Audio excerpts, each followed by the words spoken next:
And we're live. Yeah. Oh boy, a lot of driving. Did you drive home yesterday? Yeah, I got home around I don't know, 10:30, 11 last night. Oh damn. Thought maybe you Yeah. drove home today. You said you didn't get your package till today. Well, I got home late and then I slept in, so I just I didn't go upstairs to get the stuff until Nice. until Yeah. yeah. Dude, my sleep. Hell yeah. I'll tell you about it when we get to personal life, but Okay. I've had quite the week. Okay, I bet. Yeah, I good times. Good guess we times. have more show than I thought we had, so I guess it'd probably be better again. I think we're finally gonna do it though, because I've been in Natasha's birthday land all the last 4 Sure. days. Just it's we'll talk about it in personal life, but yeah, I'm like out of it. First of all, I had yesterday off, so it doesn't feel like a Tuesday to me, which doesn't feel like a show day. So I'm like, Right. hey, people will be mad if we don't do a show tonight. So, and we're doing that show with Cody tomorrow, aren't we? I know. Do we even have we don't have a sheet or anything, I don't think, for that yet. No, I don't think we need to. He doesn't usually do sheets. Yeah, He we just could kinda talk off the top with any of that stuff. We'll be good with that. Yeah. Suppose we should Don't worry confirm about with it. him. I guess we did confirm. It's confirmed. I have we're good. Okay. 4:30. Natasha reminded me. 6:30 your I time. was like, yeah. Natasha reminded me right before we recorded this. I'm like, oh, I'm doing a show tomorrow? Oh, I'm doing 3 shows this week. Okay, cool. Yeah. I'd say I mean, being a technically 5 Patreon. if you count the pre-shows, it's technically 5 shows. That's a good point, Alan. That's a good point. Anyway, you can add it up. Well, let's get into this. Let's do a little bit of our pre-show stuff. I only have 1, 2, Let's do it. 3, 4, 5, 6. I only have 6 clips, and then I'll grab another beer and Okay. we'll start the podcast. Cool. Let me pause this and then I'll get it up on the display. Oh, this is I think my note for this is a I asked an AI, like an AI chatbot, to write dialogue for the average none taken listener. I'm not a hater. I'm a racist. I don't hate anybody because of what they are like.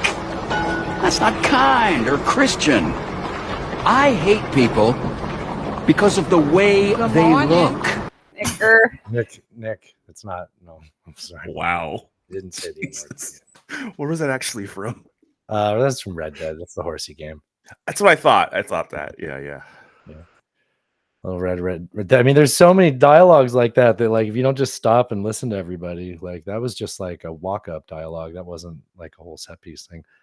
Yeah, you didn't have to progress the game. You didn't have to. Yeah. Yeah. But if you want to, get 100%, you got to go through all those. Talk to everybody. Yeah. Oh, I got some stand-up in here. What's this? This is Josh sent this in. This is Nick, what do you do for a living? Oh no. Okay, this is a comedian's named Josh Thomas. And I fucking hate this because it's crowd work, but there's a line at the end. You work for the Biden administration. So they're doing this show somewhere in the South, and the list and the crowd work. The guy asks the guy in the crowd, what do you do? And he says, I work for the Biden administration. Right. Now, just I can hear it, but I can't see it. I don't know if there is video. I can hear it, but yeah. There we go. Got the button. Okay, ready? Yeah. Is your job to wake them up, or what's your job? There's a war! Okay, what do you do for the Biden administration? What a shit show of a job you have. I can't believe you admitted that in front of all these people. You have the freedom to lie. You could have said you were a hooker and I would have been proud of you. What do you do? This is the way he says it. He goes, I travel the southern states. Like, don't talk like that. Like, is this right for you? Like, hello, fellow southerner. I travel the land for President Joe Biden. Just be like, I travel the South. I go down to the South and I talk to people about Biden. You don't have to be, I travel the southern states, like by wagon, like a fucking snake closer.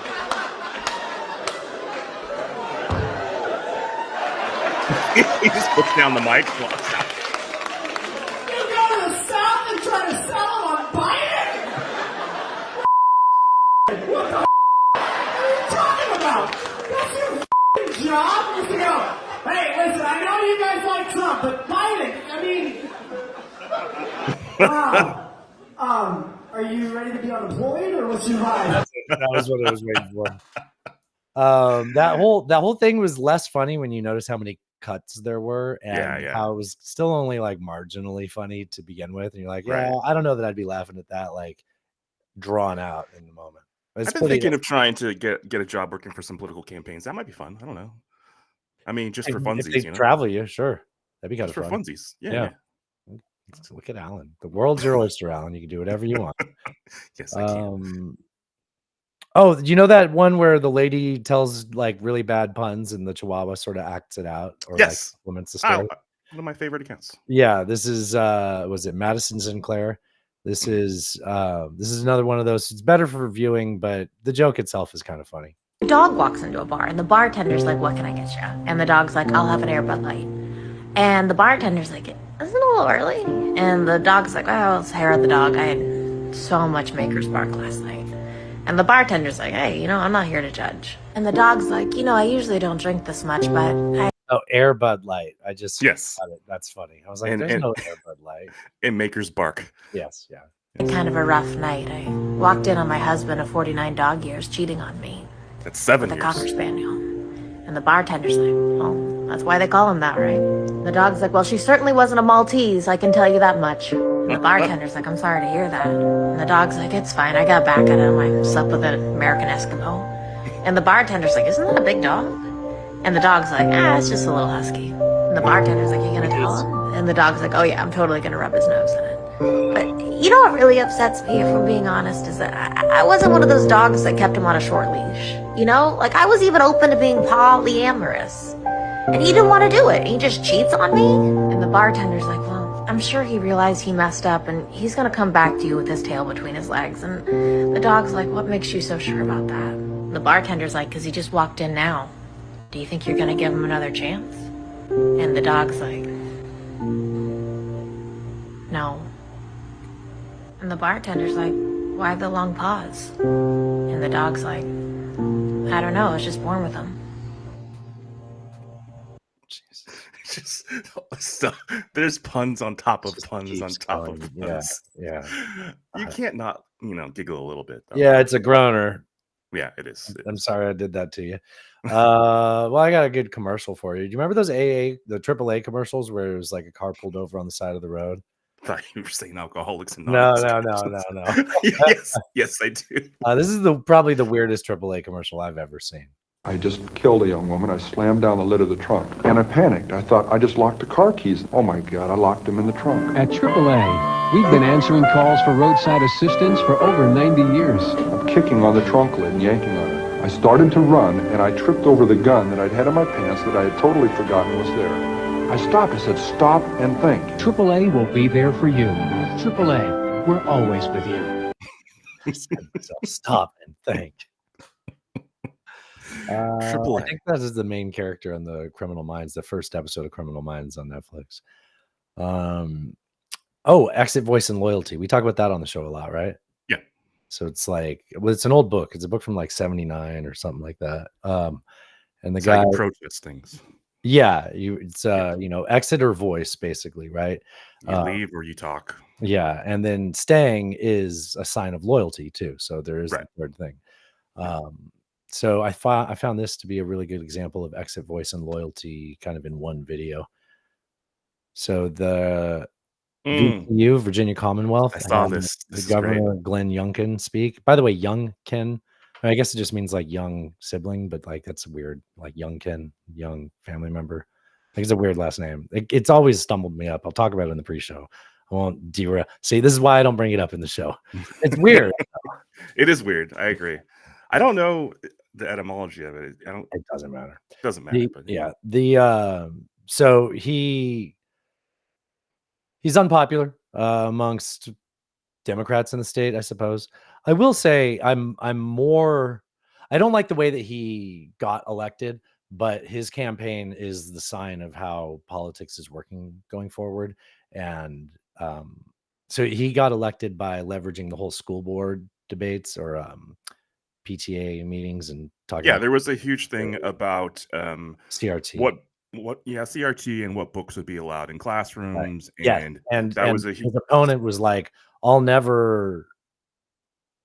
Well, so in Loudoun County, it was a huge deal. That's where all the PTA meetings blew up, and there was just thousands of people protesting and stuff like that. And the opponent kind of made a gaffe where he said that parents shouldn't be allowed to determine what books are in school libraries, essentially. And Youngkin capitalized on that, and it was pretty obvious what he was doing there, and it was a pretty easy thing to grab onto and run with, and he did. And he won. That was actually, we had Buzz Burbank on like the month talking before about the election. Yeah. Yep. That reminded me of a story about baseball stadiums, but I think I'll save it for the main show if I can remember it. Okay. So Youngkin was given the commencement speech at VCU, Virginia Commonwealth, and a large amount of students got up and walked out. So exit, voice, and loyalty. Yep. Staff, family, friends, Grand Nation, graduates. What a distinct privilege it is to join you this morning to honor and congratulate the class of 2024. A lot of people. That's a significant amount.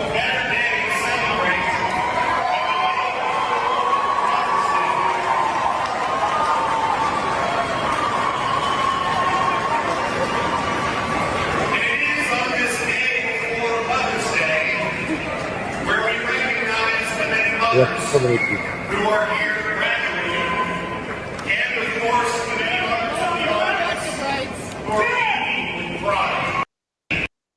That's really cool to see. I would have walked too. Yeah. Plus, I mean, it's better than sitting there, right? Yeah, Like, fuck it. yeah. Oh no, you're not going to give me the diploma. Right. Fuck that. It looked like almost half the audience or half the It students. did. That couldn't. I don't know. Yeah, it's also probably like, well, it's the main speech. So Yeah, it's the. I thought they were a bigger school than that. That didn't seem like a very well. Anyways, it was a lot of people. It's a lot of people. Yeah. This is Jerry So Serious. Oh, Jerry, not Jerry Lewis. I can do this. Jerry Seinfeld. Jerry Seinfeld gave the commencement speech God. at Duke, and goddamn, he's Why always, did he go to Duke? I don't even know why. Oh, I don't believe so. I don't think so. Okay. Yeah, it just. I get people that don't like Seinfeld now. Like, Yeah. if my impression of Seinfeld was everything he's been post the show, like, Right. like look at this smug look. Like, all I did was pause this at the beginning. This is the opening. Yeah. Image. Like, he looks like Christopher Columbus. He does. I'm 70. I'm done. You are just starting. I only want to help you. No, you The don't. slightly uncomfortable feeling of awkward humor is okay. It's not something Like that time Kesha tried to hug you and you backed off. Remember that? I do remember Jerry that. Seinfeld. And she goes to hug him and he's like, arms crossed. Back you up. need to fix. I totally admire the ambitions of your generation to create a more just and inclusive society. So he's saying, like, be uncomfortable. Don't. He's trying to find a way to say safe spaces for you pussies, you pussy ass liberals. Like, It's the same man that said the crowd doesn't know, the audience doesn't know what they want. You have to, you have to show them. Yeah. right. Yeah. The very serious business. Why so serious, Jerry? I think it is also wonderful that you care so much about not hurting other people's feelings in the 1,000,001 ways we all do that every second of every day. It's lovely to want to fix those things, but all caps, but what I need to tell you as a All caps, comedian, 'cause I'm hip. do not lose your sense of humor. You can have no idea at this point in your life how much I hate that, like, agreeing with his main point, but like, Right. Yeah. you are going to need it to get through. Not enough of life makes sense for you to be able to survive it without humor. And I know all of you here are going to use all of your brains and muscle and soul to improve the world, and I know you're going to do a bang-up job. And when you're done, as I am now, you can't, like, hold on. Does that, how could you take that? He sounds so, like, jokey, right? Like, why are you letting a comedian do this? He's like, you're going to go take over the world. You're going to do a bang up job, insincerely. Like, he's setting up a punchline, right? Right. Like, Yes. like there's a but because we know you all won't. Like, just like you're a comedian doing this. Like, I can't, like, all of your statements have the opposite of the intended effect because he's a sarcastic, And also his narcissism, looking snob. his narcissism won't allow him to not throw in one last I in this Right. statement. Right. I bet the world, because of you, will be a much better place. but it will still not make a whole hell of a lot of sense. It'll be a better, different, but still pretty insane mess. And it is worth the sacrifice of an occasional discomfort to have some laughs.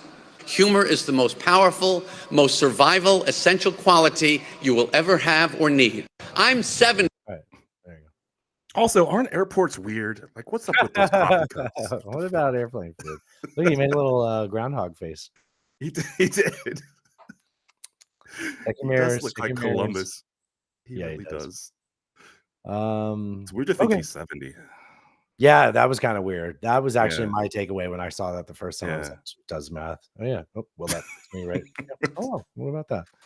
Isn't How that about that? isn't that something? I had to do similar math this weekend. I can tell the story on the pre-show real quick Okay. because I'm not going to say it on the main show. Oh, good.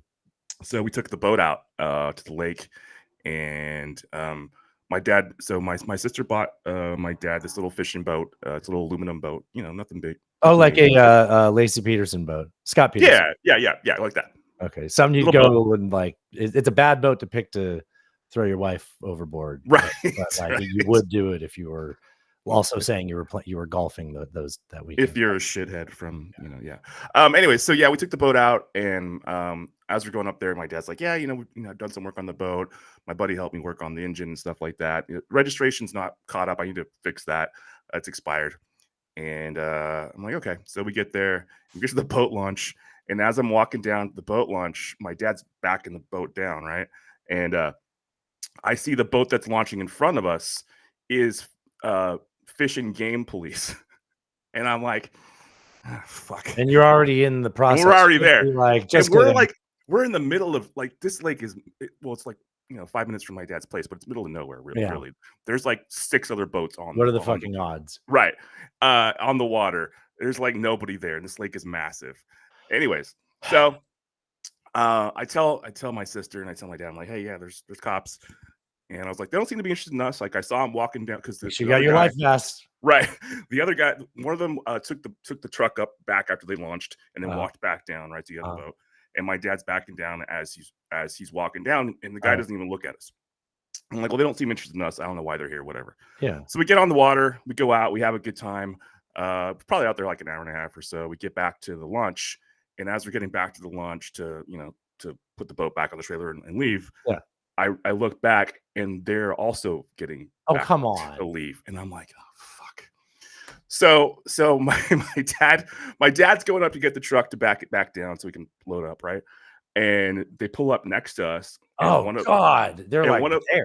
Yeah, and one of them gets off and gets on the dock and goes up to get their truck, right? And as he pulls up next to us, he says, hey, what's up? And I'm like, hey, how's it going? It's just me and my sister left in the boat. We're waiting for my dad to come back. And he goes, hey, I'm just being educational here. I didn't see you out there on the water, but I'm presuming that you were based on the fact that you're here. Yeah. And I said, yeah, we were. He goes, and we weren't wearing life vests. And he goes, so do you guys have life vests? And so I go, yeah. And my sister pulls up, we had like 5 life vests back there. We weren't wearing them. He's like, all right.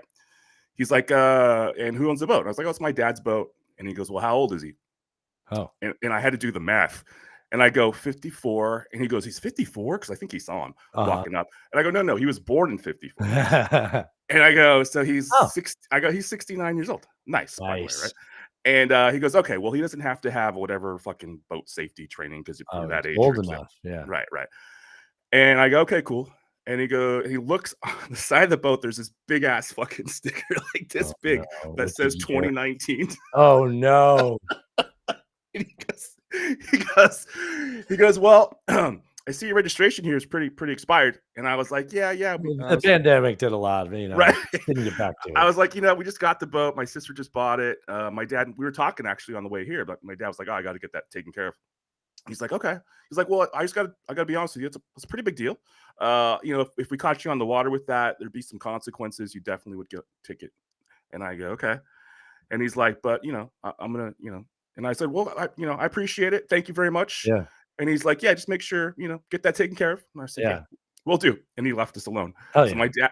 my dad comes back and we left the boat and I tell him, he's like, oh shit. Did that miss the whole thing? That was the whole thing. That was that quick? Wow. That was that quick.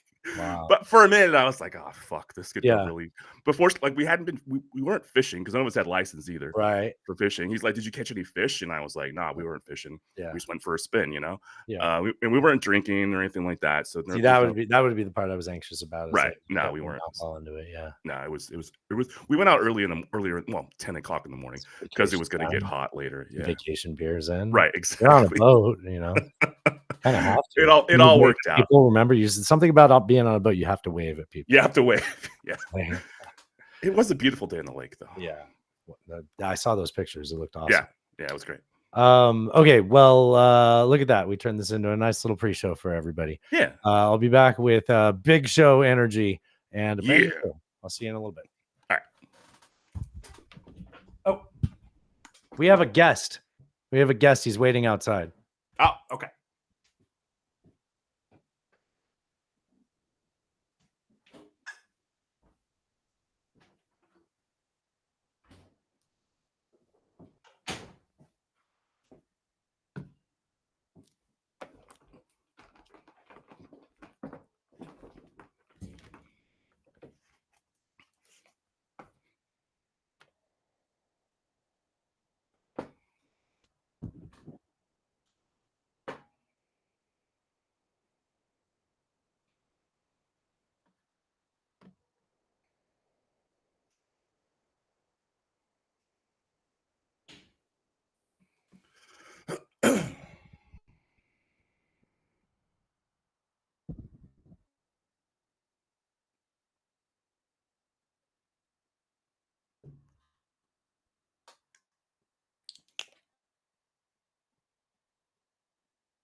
Love you.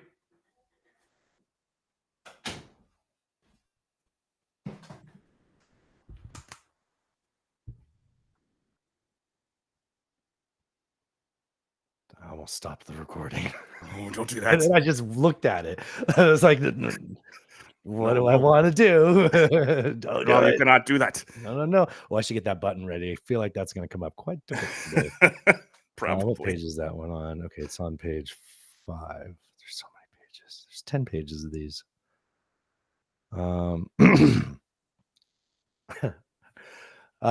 Dude, I just got a hot text, some pics sent from Mima. Oh. Check this out. I don't know if you can see the picture. Look at that handsome gentleman. Oh, culture war veteran. Very Yeah, nice. yeah. Very nice. Love Look at to all see it. swollen that picture too. Yeah, dude. He's doing a Damn. little cupping, you know, he's got a little bit sort of under boob in it, you know, cupping it up a little. Mima Made a little shelf and put them titties on it. Yeah, you know what? I say we structured the logo very well because it fits. it really accentuates his pecs. It does. Like, It does. Am I fixating? I'm sorry. We should I think it's my ADHD. we Blame should, it on something. Sorry, I'll let you talk. we should post that pic as a culture war veteran. Like he could be our culture war veteran model. We really should be. Yes, that should be on the image for. Thank you.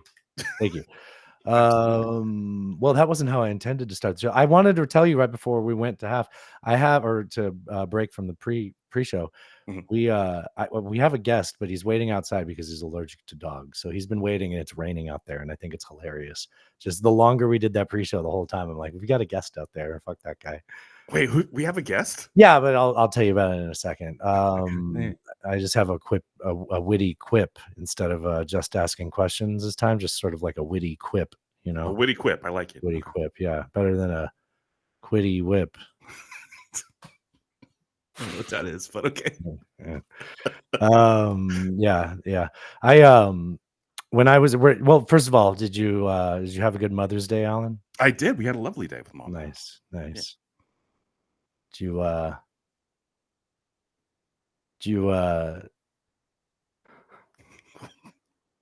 hold on. Okay. Do you have any insight as to how you were as an eater as a child? Were you a picky eater? Oh, I don't think so. There were a few things I refused to eat, but mostly I was pretty Lima open. beans. You know, lima beans taste almost like no lime in them. That's dumb. There's zero lime. No, I didn't like pinto beans, and I didn't like crawdads. I'm sorry, what? You didn't like sucking the Cray- juice out of the heads of the crayfish? crayfish. Yeah, I I was wasn't a like that. crayfish man. I am now, but I It's was funny that you were specifically not that. I'm glad I asked Yeah. that question. Well, when I was a kid, I was always told that I was a picky eater, but I was a great drinker, and I think it really shows. You know, you've grown into it well. Yeah, Yeah.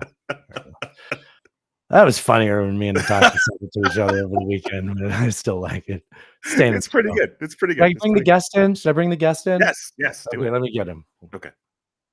I'm excited and I gotta get a door. Oh wait, here. Let me get the door. All right, come on in, right over here. Yeah, that's fine. That's fine, sir. All right. He's grabbing the microphone. I was just going to say one important thing here. I've been treated like an outcast today in this studio. I was put, not in the green room with Alwyn, I was dumped outside. And I'm going to say one thing. I'm going to show you my balls. No. Let me in his damn house. Should we hit record? Yeah, 1, 2, 3. All right, you ready? I am ready. Are you recording? Yes. All right. Well, you want to start a show? Let's start a show. That podcast is filling your head with garbage. No offense taken there. Well, it sounds like none taken.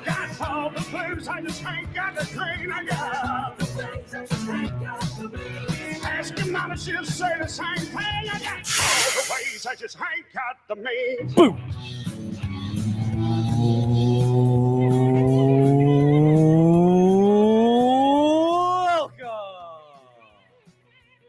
To episode number 366 of None Taken, the internet's only debate and current events show with your hosts, Dustin and Alan, two political nomads from two different worlds. Shout out to Reverend Peyton's Big Damn Band for the use of their song Ways and Means for intro music. Time of this recording, it is Tuesday, May 14th, 2024. It's a great day for America. We are two coastal elites coming to you from the shores of the mighty Cumberland. I had a friend driving over that this week and sent me a text, and they typed it in all caps. You can find Untaken on all the social media apps. Sorry, Trump Central. But best place to find everything and to do anything to support or just get you some cool ass merch is head on over to nonetakenpod.com. Alan made the site. From Hell there, yeah. you can get a link. You can go to our merch store where you can get a Culture War Veterans t-shirt, just like Mima has. And there's another link there. Alan, you want to tell them about that link? Yeah, you just go to the Patreon. You get all our videos up there, full-length videos, unedited of every episode. Plus, we got a pre-show now for every episode. You also get early access to some cool stuff like interviews that we do. Like there's a Mike Burns episode up there that we did a couple weeks ago that you can check out. We're going to do a show with Cody tomorrow. And we're doing a show with Cody. What the status of that is. So that's definitely going to sit on the Patreon at least Probably for a week or so. So, yeah. Yeah. So cool stuff over there, nonetakenpod.com. All the good stuff you can get. As Dustin said, our merch over there. We got the cunt mugs and the Culture War Veterans. Also, if you sign up at the premium level for Patreon, Dustin will send you a Culture War Veteran. You have to DM me. You have to DM him. It doesn't happen automatically. You know what? One of these days we should get like a PO box so that I don't send people things from my personal address. We should do that. Anyways, also don't forget to support the people that support us. Slickestdigital.com for all your SEO and marketing needs. Slickestdigital.com. There's a link to it right there from the show. Yep, right there on untakenpod.com. Yep, it's right there. All the stuff is there. How you been, buddy? I've been awesome, man. Happy birthday. Happy birthday. Thank you. Yeah, it was the big 4-5. Yeah, I know. Nice. I know. Welcome to the show, everybody. Yeah, I 45. had a hell of a week, man. So after we did the show on Thursday, Yeah, I this is a packed 45, Alan. Oh, that's a Yeah, different I got one right here. Yeah. So after we did the show on Thursday, I packed up all my gear because we did the Tuesday or the wait, no, after the Tuesday show, I packed Yes. up all my gear. I got confused for a second because Stop we it. did the Thursday show up there. Yeah.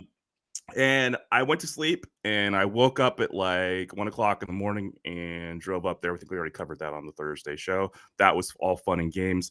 As it would turn out, my nocturnalness was pretty much spread throughout the entire time up there. So we had a poker night, and that went till 4 o'clock in the morning, and then we had a bonfire night, and that one it was Did you me say bonfire night. Okay. And that one it ended up just being me and Dad by the bonfire with the dog.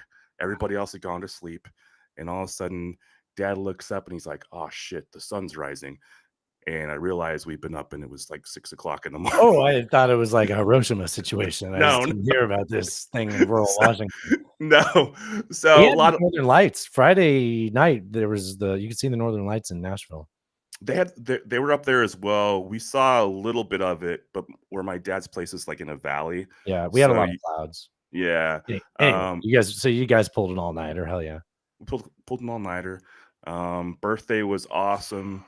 Did some tri-tips, and Mom made a really nice black cherry chocolate cake, which is my favorite. My sister hand rolled a blunt for my birthday. She gave it to me with wedding cake. Which is my favorite. Yeah, nice. Actually, I didn't smoke it, and I had it in the car, and I was driving back, and I got out to get gas. You know how you get used to smells when you're around them. I got out to get gas, and I got back in my car, and I was like, "Why does it smell like weed?" Yeah. And I was like, "Fuck! I hope I don't get pulled over." Right. Fortunately, that didn't happen. But anyways, it was a great time up there. A lot of fun. Everybody came out. Adam and one of my brother's, like elementary school friends who I've known forever, came out. It was cool to see him. Got to see the whole fam. My sister was up there. My sister-in-law was real. We had a really cool time. I gotta say, like, a lot of times, there can be like people don't get along, with their siblings. Yeah, or you make up drama on it on the podcast. Right. Talk to your sister for dude. I'm feeling kind of uncomfortable about that. That's funny. We still text. She's cool. Like, she hung with us the poker night. She was up with us till like 4 o'clock in the morning. She's a good one, good egg. So it was just all fun and games, man. It was a blast, and really enjoyed it. It recharges the soul up there. It was beautiful. So yeah, good. That's really awesome. That's great to hear, man. Congratulations. So it's birthday season. It is indeed. And Alan, did you want to tell the audience what your gift was? Yes, I got a cool microphone. Dustin sent me an awesome microphone. Yes. If you can go back several hundred episodes ago and find out how I got a free Shure SM7B microphone, and I guess for some reason I always thought I'd have two mics in the studio for some reason, and it's just dust. So what I'm thinking is I'll use that mic, and then I'll send my gear up to my dad, and we could do a show with him at some point. I was hoping you were doing that, because I meant to say that while you're talking about hanging out with your dad. I would love to do a podcast with your dad. Hell yeah. I would definitely be a Patreon one. Yes. I feel like there'll be personal stories there. There 100% will be. It's okay, Dad. Family doesn't buy the Patreon. They don't love us enough. My sister does, and I still talk shit. I have to start off my personal life weekend with this note. We were having breakfast at Snooze Diner or breakfast place, and I looked at the bartender, and I kept thinking I knew who the bartender was. I was like, Natasha, do we know this bartender? She's like, no. I'm like, oh, I got it. She's got Maggie Gyllenhaal chin. Oh, and Natasha, that's a very distinct. Well, I said it very loudly, apparently, and Natasha shamed me and said that's not a compliment. And I didn't know that. She was in that movie Secretary. She's supposedly pretty in that. That's all I remember with Maggie Gyllenhaal is her as the S&M secretary when she pees at the desk. Yeah, Ellen, when she pees at the desk. I we remember different parts from this movie. I think. Yes. Now that you say it, I remember that part. Yes. Yeah. Yeah. So I learned something this weekend. Girls don't like being told they have a Maggie Gyllenhaal chin. Oh, Gyllenhaal. That should have I been mean, resolved by now. Do we have an update on Gyllenhaal? I think it's Gyllenhaal. Okay. Yeah, Tomato. pretty sure. Okay, so let me get into our so birthday weekend with Natasha. Yes. Started with a burlesque show on Friday night. Nice. We Saturday night we did something else. Why can't I remember Saturday night? Dude, it was a lot. But then Sunday we went to a concert, Friday, and then Monday we went to a concert too. And just, dinner, nice dinner every night. That's what we did. Saturday we went out to dinner for her birthday. And I then saw that you posted a picture of like the menu or something. It looked really nice. Yeah, it was cool. They gave her a little happy birthday menu. Yeah. Yeah. That was They cool. comped us 2 desserts and the champagne. Like, Nice. it was so sweet. OKU, like Oklahoma. Okay. Anyways, I'm not just gonna list off shit we did. I have to tell you this. Right. So at the burlesque show on Friday night, I had a little bit of my perfectly legal Tennessee gas station pen. And I lean over to our friend to my left, and I'm like, man, I'm a little high. And she goes, oh, I'm on mushrooms. And then the guy to her left goes, I'm on Molly. Wait. This is a list, Alan.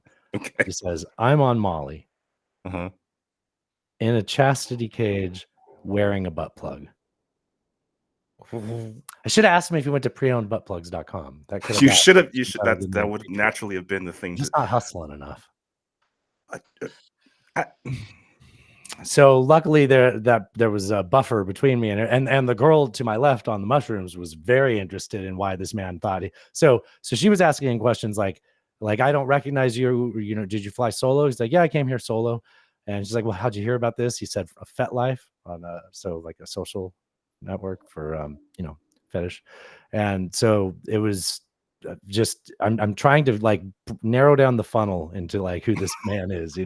He's a man. I mean, chastity cage and butt plug already kind of narrows it. On Molly, here's my thinking. He's Yes. on the Molly. He wants to get the full sensation, but he doesn't want to be able to enjoy it, maybe, or he's afraid he will. So he puts a little cage over it so he doesn't tug on it all night. He's like, I'm gonna watch these girls strip. I need to make sure I don't touch myself. So you know what? They make something for this. We don't kink shame on the show, so whatever. I'm not. I don't feel. We're not. No, we're not. I'm just saying. I'm not gonna comment further. It's all good. Like whatever. Do you, man? Yeah. It was enjoy. Funny. That was pretty funny. That's some serious oversharing. But I guess got if you're this while I was on there. Molly. There was a booth there selling creatures. So this is a little stuffed ducky, but it has Minnie Mouse legs, and I just thought it was so cute. And I looked at it and I was like, that would live right on top of my. Yeah, I would live right on top of my grandma on the background in the show. Oh, and listen, when you squeeze it, it sounds just like Alan. It's so cute. It's cute. It is cute. Yeah. It's a good goose sound. Okay, couple more things. Yes. Saturday during the day, we've been going out all weekend, so we want to make sure the dogs get some time. Take them to the dog park. And they run around for a while, and then we go to the this is on Sunday. We go to the place we like called Village Pub because they're dog friendly. And so we're sitting at the little it's like a deck, but it's outside, so it's wood slats below you. And the dogs are like post dog park, Sure. Mithra's still kind of getting situated. He settles for a while and then he tries to get away. And I'm like, no, when we got him out of the car, he peed. It's like, we know he's good. And I'm like trying to push on his hip to get him to just sit down. And I notice that he won't sit down, but he's kind of crouching. That stance that boy dogs do when they don't lift their leg to pee and they sort of like crouch down like a girl dog does. Yeah. That's the position he's in. And then Natasha mouths to me, he's peeing. Oh no. On the deck. And it was just probably like 15 seconds and the most awkward I've ever felt in my life. I'm just like, what can I do? There's nothing I can do. There's nothing you can do. And now, luckily, we were tucked out into a corner, but there were people right behind us. Nobody noticed. Natasha walked to the car and grabbed a towel that we always have a towel in the car from going to the lake, just mopped it up and threw it in the trash, and we got away with it scot-free. Like it was fucking wild. Yeah, That's I a poured some win. water on it, dude. It was just dog piss. Just oh my god, just a dog piss day. That could have been worse. It could have been a dog day afternoon. Yeah, that's a good movie. Dog piss day. And then we were gonna go to the pool on Monday because it's like a local pool day, so you get like discounted rates of this nice fancy Like a pool. community pool. Yeah, okay. No, it's a hotel called the Dive. They Oh. do events there and stuff. That's And cool. we get there and they were like, it's full price, and we're like, it's like borderline raining. They're like, no, it's full price. They're like, even for locals, they're like, yeah, it's full price. It's like, we're not trying to hardball you here, but like, you're gonna get no money and no beers bought. Right. And they're like, nope, because they used to have a special where they said it was $10 for locals on the weekdays. And so we left, and then it immediately started raining. So it was a really good thing we didn't. And then, yeah, we saw Pokey LaForge on Sunday night, and we saw City in Color last night. And it was just two awesome shows. That was at the Ryman. Great night celebrating with Natasha, both of those days, every day this weekend. And likewise, Alan, happy birthday. I hope you are enjoying birthday season. I am indeed. And happy birthday to Tosh. What did Tim call her? Lady Taken. Lady Taken. Lady Yes. Taken. Yes. Yeah. I love like that. That's a great Yeah. moniker. Yeah. That's Happy Yeah. birthday, Lady Taken. Yeah, I've always, because on Big O and Dukes it was Princess Dukes, right? Right, And, right. like, it doesn't work. Yeah, Lady Taken, and it's great because Tim came up with it. So yeah, guys, give us some suggestions for nicknames. I mean, come on. Shall we move into our comedy segment, Alan? Let's do it. All right. So this one's sent in by Ben Wonders. My only note for it says Flasher. I'm padding. There it goes. Okay. This is Dan Lamort. This is, I believe he's the autistic comic. It's kind of his thing. Okay, here we go. Flashed in the woods a few weeks ago, and I don't know how to talk about it on He said I got flashed in the woods. stage because everyone makes fun of you when you're a man that gets flashed, but it's kind of fucking scary. So I run on this trail in New Jersey called the South Mountain Reservation. I'll tell you where I run every day because I don't go there anymore because of this man's penis. This is my safe spot. This is where I lost all the weight, and I'm out there on a run 5.5 miles deep into the woods, and I'm running this way. Hey, you run this way or you run that way. Those are the two ways of the trail. Ahead of me, I see a man pacing back and forth like this, and that's not one of the allowed ways that you could go. Automatically, I know something's up with him.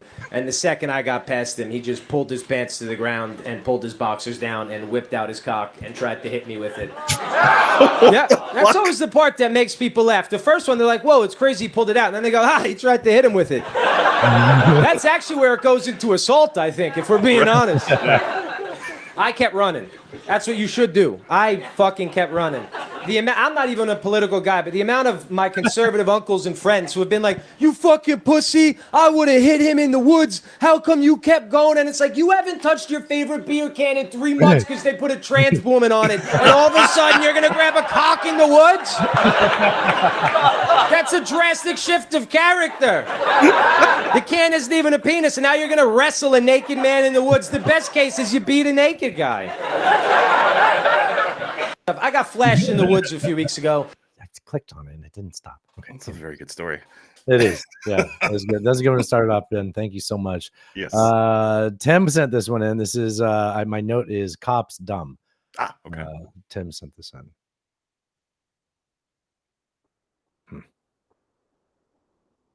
How on earth could it take this long to load?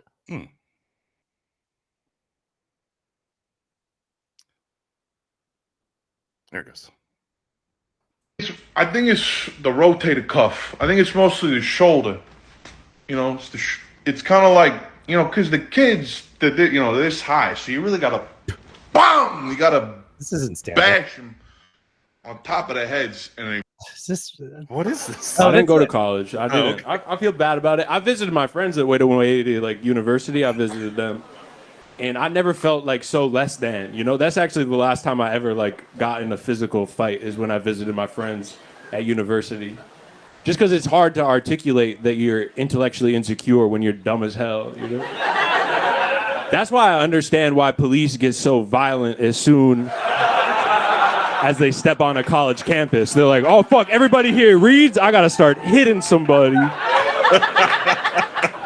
Police are so dumb. It takes 17 weeks to become a cop. That's less than a semester. Less than a semester, you can get a gun. And I get it, like, and I know you get it too. Like, police have to be dumb. Like, they have to be. Like, because have you ever told a smart person what to do? They would just be like, why? Actually, I'm not going to do that. I have critical thinking skills. I didn't go to college. That was it. Okay. A little weird. That's Gavin Matz. He makes fair points. Yeah. Yes. Yeah. Okay. Nameless sent a couple of them in. I love Natasha Leggero, so I'm like, that's definitely going into the sheet. I don't even know if I even saw it first. Just broke up with a guy. It's hard though, girls, you know, when you have to be the one that says it. Listen, you run out of money.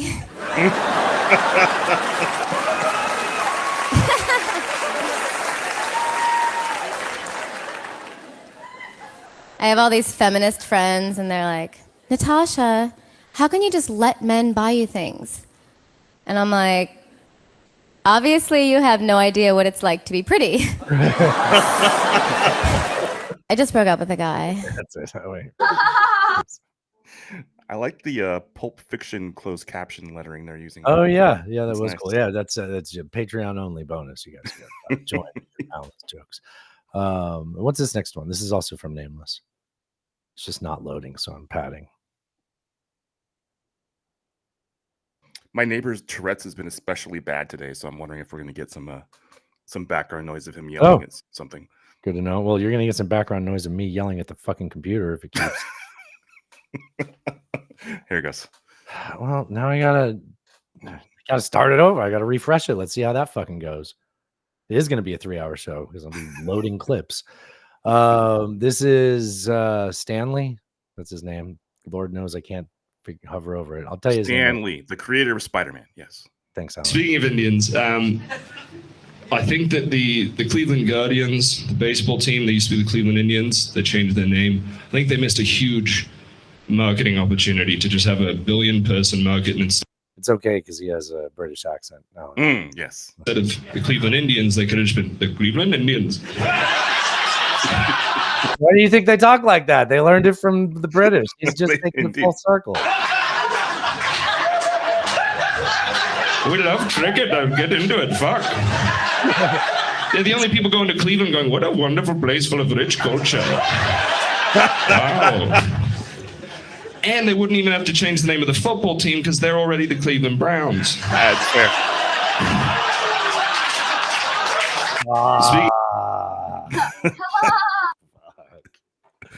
As a former Detroiter, I'm all for any clips that you want to send in that shit on Cleveland, and also have a lot of Cleveland friends that several of them listen to this program. So, yeah, take it, Cleveland.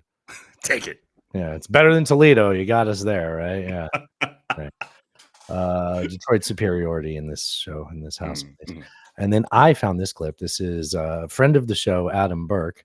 Oh, yes. I should open with his clip. I haven't done that in a while.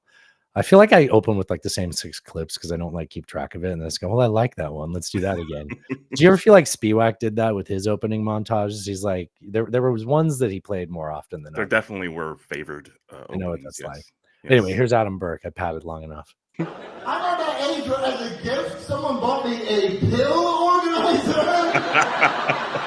You're familiar with these little filing cabinets for all your deficiencies? That's not the embarrassing part that they got me a pill. The embarrassing part is I was overjoyed. I've been decorating it with little Lisa Frank stickers. It's the kind of pill organizer that has letters on it. You know the kind I'm talking about? It says M-T-W, which I guess is supposed to be days of the week, but I like to think it's short for man. This whole thing fucking sucks, son. He's got me there. That's so funny. The whole time I was like, well, in the middle of that, it does say WTF, but that's not funny. Right. Yeah, you made it. You made it. You made the jokes. He's a professional. Nice. You know what? I was thinking this for a while, and it's never really came up in the show, so this is a good reason to shoe it in. Is the when you think of the calendar, what are the days of the week? Sunday, Monday, Sunday Tuesday. through Saturday, right? Yes. Yeah, that's like the Christian calendar, right? Right. I feel like the work calendar, the Monday through Sunday, Mm-hmm. is like the secular calendar. Oh. Yeah, see, there's a reason why I haven't tried to make that one a joke. It's just not funny. Okay, let's get into it. Let's start off with one more jokes time. This is a Norm Macdonald clip. We took a couple of weeks off, not playing Norm clips, but here's a good one. A Miami, Florida pimp is in custody after forcing a 13-year-old prostitute to have his name tattooed on her eyelids when she threatened to run away from him. Roman Thomas III faces charges of human trafficking, false imprisonment, lewd and lascivious exhibition, and delivery of a controlled substance to a child. You know, I know the scriptures say, judge not lest ye be judged, but, you know, I'm just going to come out and say it. This Roman Thomas III guy, this guy's a real jerk. Oh, how about that? How about that indeed? Is he just like roasting Kevin Nealon, making him sit through shit like that?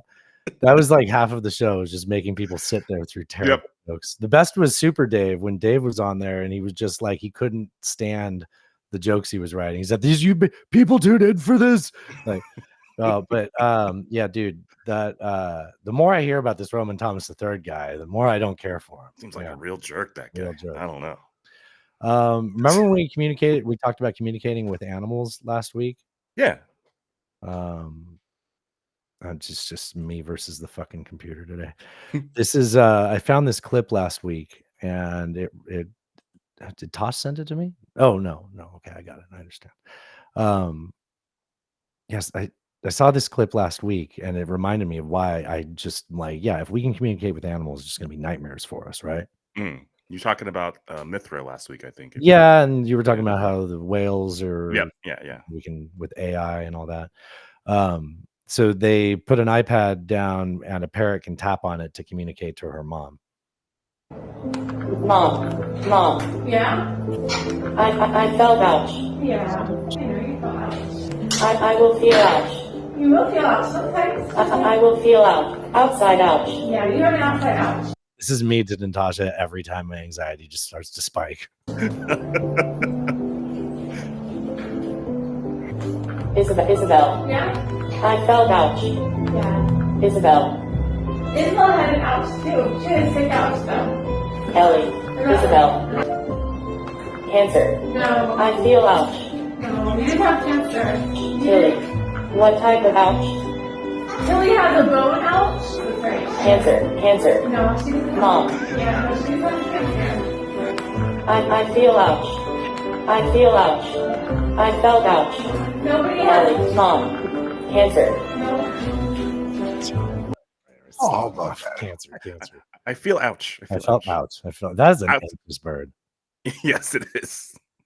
That bird needs a therapist. I've been pretty good with my anxiety lately.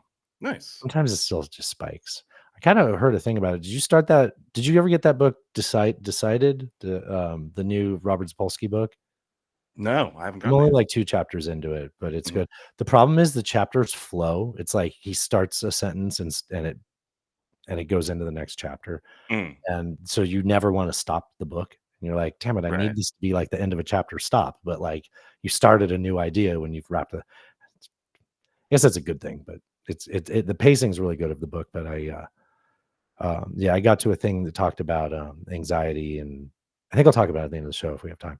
I was like bands that could do that, where they're like, a lot of punk bands would do it, where they would just like flow from one song right into the next one without even like it would just keep going. Yeah, that was always cool to me. Right. And then when you'd hear the second song just by itself, you're like, that's not how that song starts. Right. It's the end of the previous song. Yeah, right. What you're talking about.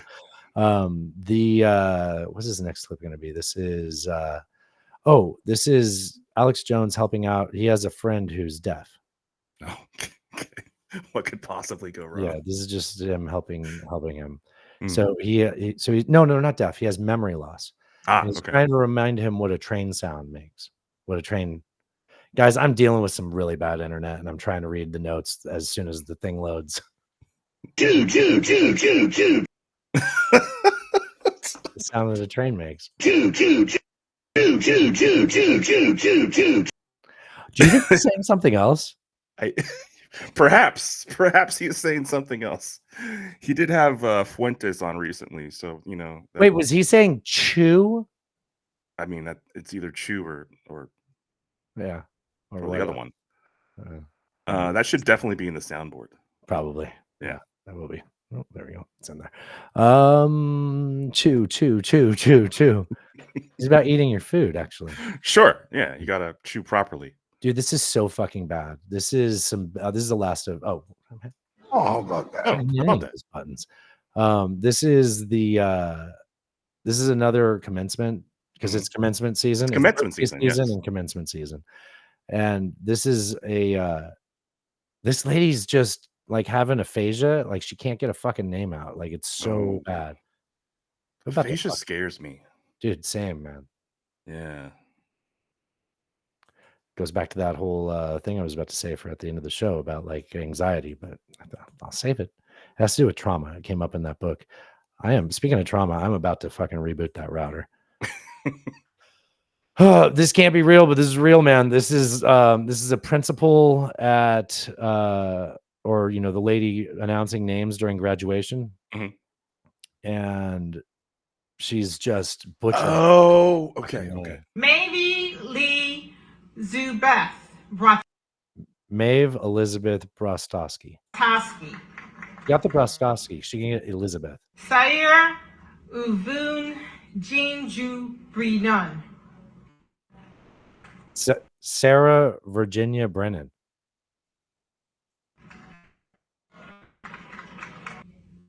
Okay, if I got these right, this is Tristan Swigert Boyer. Marcelin No. Brabazan Carr. Melissa Lynn Brabazan Carr. Marissa Lynn, not Marcellin. Victoria Lee Zubeth Frost. Victoria Elizabeth Bruce. Victoria Elizabeth Bruce. All right. So yeah, how about that indeed? So the university actually came out, I think it's the university actually came out and apologized. That's not even being drunk. No. She's just clearly was having, I don't know what's going on, but the university actually came out and apologized and said, look, the students deserve to have their actual names said out loud. Right.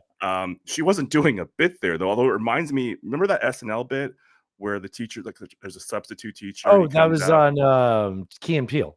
Yes. Yeah. He's like, is Matt Hugh Hearn? Oh, Aaron. Yeah, Aaron. Yeah, Is you done Aaron? messed up, Aaron. Yeah. That was so funny. Yeah, But literally, she wasn't doing a bit. Which Jake Quellen. Where's Jake Quellen? Jake Quellen. Yeah. It almost makes me feel bad to even, laugh at that clip. But it was so bad. It's so bad. Well, it's right up there with DD Mega Doo Doo. Like that's what happened to that lady. She was having a fucking panic moment. Yeah. Well, anyways, speaking of saying words wrong, have you ever felt like you knew the words to Even Flow or, for that matter, most Pearl Jam songs, let alone Yellow Ledbetter? Like that. I was just gonna say Yellow Ledbetter. Nobody knows there. Turn the box into the bag or something like that. Yeah. But they did finally find out the actual lyrics for Even Flow, and they're presented here on the screen for you. Oh, I see. Semen Flow.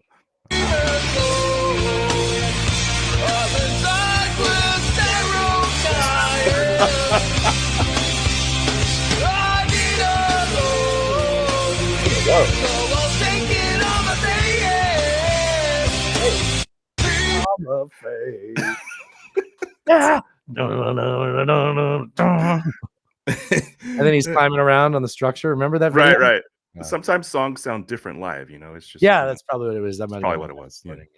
If I were him, I'd sing it that way just once or twice because nobody would know. Did I play this on the show? Making a burrito of beautiful ingredients with the world. Amazing black beans, beautiful marinated chicken, chunks of avocado in your guacamole. If you want to show people your chunks of avocado in your guacamole. If you want beautiful marinated chicken, chunks of avocado in your guacamole. Chunks of avocado in the guacamole. That's not music. I guess we're out of the music segment. Okay. Here's a crazy architecture idea that Ariel sent in. How about that? This is happening. By the way, we're due for a couple. How about that's? Yes. I'm just waiting for this fucking goddamn page to load. I'm losing my mind over here, Alan. It's gonna be okay. Yeah. So Ariel sent in a clip that's not the wackadoo of the week. It's not a wackadoo. No, Okay, no. there It's is. pretty wild. Here, check this out. So a New York architecture firm has proposed a design for a building that would hang down from the sky attached to an asteroid. The Analemma Tower, which would technically be the world's tallest building, would depend on something called the Universal Orbital Support System. The building would only be accessible through drones and generate its power from space-based solar panels. And supposedly, using the Earth's geosynchronous orbit, the structure would return to its same place in the sky every day on a loop after traveling between the northern and southern hemispheres. It would basically be tracing a figure of 8, moving at its slowest point at the top and bottom. Talk about travel sickness. So in I don't like it. I don't like it, and it sounds like impossible, right? Like with space debris and everything like that. No asteroid. They must mean like a base, right? Yeah, how are you gonna keep that in geosynchronous orbit? But pretty it does feel like I play video games where that's a real thing. So or I mean, something it is kind of cool if they like proven that can be done with the right. If they could pull it off, that would be really cool. That would be. I don't think you can though, right? Trump would probably brand it though. Yeah. Like I heard you need a name for it. Let me put some gold on the side. Trump asteroid tower. What? No, asteroid hemorrhoids. Never mind. All right, let's get into. Isn't that something? Isn't that something? Isn't that something? And so I think I had a couple of generic "isn't that somethings" before we got into Israel, but then I fell asleep with my phone on, and I woke up with $$$ $SDDD. This goes on for about. I mean, you were definitely on home row. Yes. Yeah. Yep. And then the screen finally gave up. So we're jumping right into Israel. So we'll go with this has to do with a. So this is a horse race, Alan. The Kentucky Derby? No. This is a lesser race. But there is a horse with a peculiar name. You're going to hear it quite a few times. The beauty is that this horse wins. Oh, I don't want to spoil it. Hold on. Back in third, Al Matilda. Head first, went for home. 3 lengths, Hezbollah coming after it. Further back, Al Matilda, Dolly Bird, and Good Crack from the back. The leader head first with 150 to go. Hezbollah's trying to chop it down. Hezbollah coming in head first now. Hezbollah moved up and took the lead in a well-deserved victory. Hezbollah will win the last to beat head first and Good. So the man had to say Hezbollah wins. Isn't that something? I wonder who had that trifecta. Yeah, that's a fun word. And a parlay. So I got another video of Lindsey Graham. So this made the news this weekend. Well, certainly after the Sunday talk shows. So midday Sunday on Mother's Day, you started seeing some, if you get the same type of algo as I do, you start seeing things from Meet the Press where the guests that do the Sunday rounds start getting their clips circulated. Right? Clips go out there. What's it called when they do every Sunday talk show? Was that the full Ginsburg? I think that is what it's called. Yes, the full Ginsburg. He used to do it. 5 talk shows. Yeah. So look at Lindsey Graham licking his lips, just thinking about having those ladybugs devoured. Get in there and try to lick them off. God. They'll come off. You just got to try. Rub harder. Oh God. Now I'm uncomfortable. Why did that make it worse? So this made clips this weekend, but the problem is what he's about to say. This isn't the first time he said it. He just made the news again for saying he keeps saying this, which means there's been a time where he makes this statement. Historians would say, why is it okay for Reagan to do it and not President Biden? But let me ask you about why is it okay? Well, can I say this? Why is it okay for America to drop 2 nuclear bombs on Hiroshima and Nagasaki to end their existential threat war? Why was it okay for us to do that? I thought it was okay. To Israel, do whatever you have to do to survive as a Jewish state. Senator, again. It's not the first time he said this. This is not the first time he's compared Israel and World War II, saying, the strategy behind dropping the nuclear bomb was worth it. He's brought it up multiple times on this subject, which means he's getting feedback on it that people actually like that. I mean, or he's not getting enough pushback telling him, please stop fucking saying Right. that. I mean, he's doubling down on it clearly. You know what I'm saying? What is if he, we were Kristi Noem justified, talking so about are shooting they. dogs? Right. Yeah. Essentially. Yeah. You know, a lot of people have been trying to put Kristi Noem down. I see what you did there. I'm tired of it, you know. I see what you did there. I don't think I have it in the show. There was another clip where they were trying to get the defense secretary or something to say, they were asking them, they were like, so should we have bombed Hiroshima? They're like, just recently they were trying to like weasel them into like getting a hard statement on it. It's like, you just want to be able to say something edgy for a campaign or something, right? Like, absolutely. Yeah. I don't think he responded. No, you did see that, right? Yeah. That was last week, right? That wasn't like old. That wasn't like I stalled halfway through saying that because I was like, this must have been back when Oppenheimer. No, that was recent. Like, well, maybe Oppenheimer came out on streaming, and they're like, let's have a press conference. Let's ask these guys questions in front of a microphone. I got another Andrew Schultz clip. This is Andrew Schultz on Ben Shapiro. No, not on Ben Shapiro show. Talking about Ben Shapiro. He's talking about Ben Shapiro, right? And I think making a point. I don't know. I think I'll ask you if you agree with him once this ever fucking loads. I know this clip, but I'm excited to talk about it. I think what makes this clip interesting is that a lot of people tend to pigeonhole comics in certain, like they assume they're left or they're right or whatever, and I think a lot of times that's not the case. But like people assume Shane Gillis is like, you know, super right-wing Republican, and I don't know if that's necessarily the case. I think most of the comedians are just trying to have commentary on what's happening in culture currently. And sometimes they get pigeonholed in that way. I think Schultz is similar in that fashion. Yeah, I think you're right. Here, let me play this. Wait a minute. Crazy. I wish. So is the Daily Wire an American media platform or is it an Israeli media platform? I'm just asking. This guy's cooking. I'm just asking.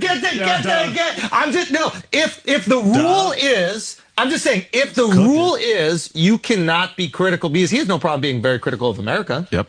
Critical of the left in America. Left is half the country. You have no problem eviscerating half of the country. That's the current party in power. But you can't criticize Israel as a country. That's just another country, unless you're saying, and you're clearly admitting, that the Daily Wire is an arm of the Israeli, I guess, media or propaganda machine.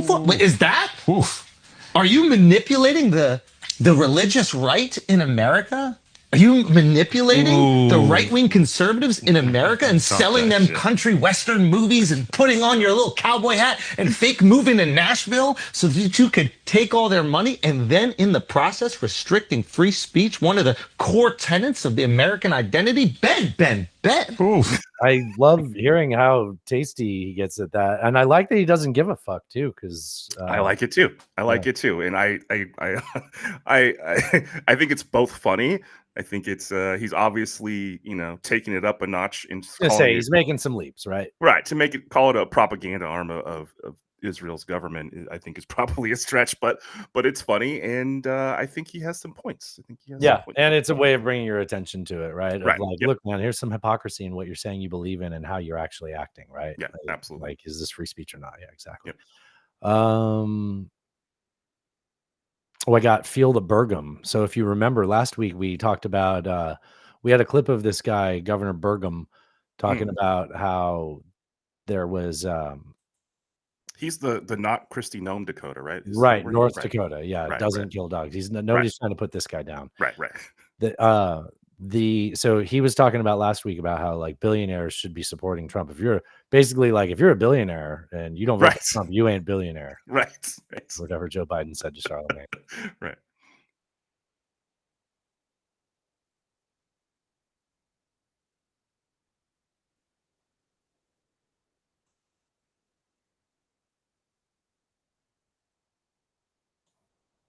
So this is Chuck Schumer.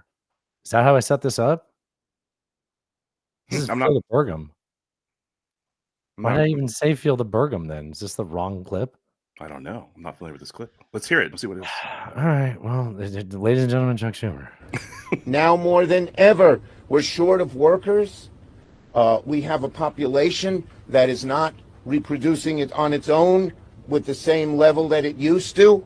The only way we're going to have a great future in America is if we welcome and embrace immigrants, the dreamers, and... This is completely out of place. This belongs in Culture Wars. I don't know what's going on. It's certainly not the Burgum clip that I wanted to play. There was a clip of Burgum this weekend that was pretty interesting, but I guess if we find it, I'll put it in another show. I wonder if Instagram's doing that thing where sometimes the link goes to... No, I watched this at another point. I probably copy and pasted it. I was, I was busy this weekend. Dude, I'm wondering if Instagram is slow because I just clicked the link and it took a while for me to load it. It may not be your internet. It might be something. Yeah, with Instagram. yeah. Photo apps was working quick too. So yeah. So, anyways, this clip actually does bug me. So we'll play this here, but it is more appropriate in Culture Wars. Yeah. So this is being shared by Turning Point, and what they're saying is like Chuck Schumer is just openly talking about replacement theory. They call us crazy for saying replacement theory. They want to replace us with immigrants. I didn't hear that in what he just said. You heard what he said, right? Should I just? I heard what he said. No, I heard what he said. Yeah, I didn't hear that in what he said either. There's more. Maybe there's more. Maybe he gets more explicit. Okay. All of them, because our ultimate goal is to help the dreamers, but get a path to citizenship for all 11 million or however many undocumented there are here. Right, because they came here because they wanted the better life that we promised them as a country, and they're paying taxes and taking. And all these probably lower their skill level chances are, but maybe not. All he's talking about is the demographic reality that we've discussed on the show forever, which is that as our population is in decline, people are having less kids. We have to do something to maintain our economic viability. We have to have a workforce. And immigration is the best way to do that. It's so crazy to me how so Alex Jones will say both of these things at the same time. He will say that the Democrats liberal. He'll say this. Let's cram earthworms up our ass. He says both those things at the same time. He says that Democrats want to bring in illegal immigrants to have them registered to vote so that they can vote for Democrat candidates. Yeah. And then he'll also say that they are bringing in they're bringing those people, they're sending them to red states to overtake red states into blue states, right? Yeah. To change those swing states. And it's like, well, you can't have both of those things at the same time, like, because they're not gonna. I mean, I guess you can. I mean, he's implying that it'll spread, right? Well, so he says that. You know what? I'm gonna. Oh, you're fine. No, fine. Because I was going somewhere similar with that. Is that the idea that you can count on a group of people to vote for a particular party is foolish, I think. And I honestly feel like if someone's saying the Democrats are giving them the ability to get citizenship, they're going to vote for them, is a little ignorant on that perspective to assume that they would vote that way. And okay, go ahead. The point I didn't make was, so he says that part of the reason they're doing is to change the electoral math, so that if you put more of these people in these then these states will have more electoral votes, right? Because they'll have more Congress members and they'll have more electoral votes in the presidential election and funding. And it's like, okay, well, that's another one people get mad about. They're like, oh, they're trying to get citizens counted on the census. It's like, yeah, because it costs more for that county, and we need to know the reality of it. Like, you said, go on. And so you can't have both of those things at the same time. Also, he likes to say that they're allowing illegal immigrants to vote in places like California, which isn't true. They're allowing them to vote at, for school board elections, local stuff, not national elections or congressional things that their children are at, because they're not let them. Yeah. Exactly. Things that they should have a say in. Yeah, absolutely. Yeah. And they are paying for it. Yeah, exactly. And that's like one of the only things they're getting out of their taxes. Right. That and all our health care, right, Alan?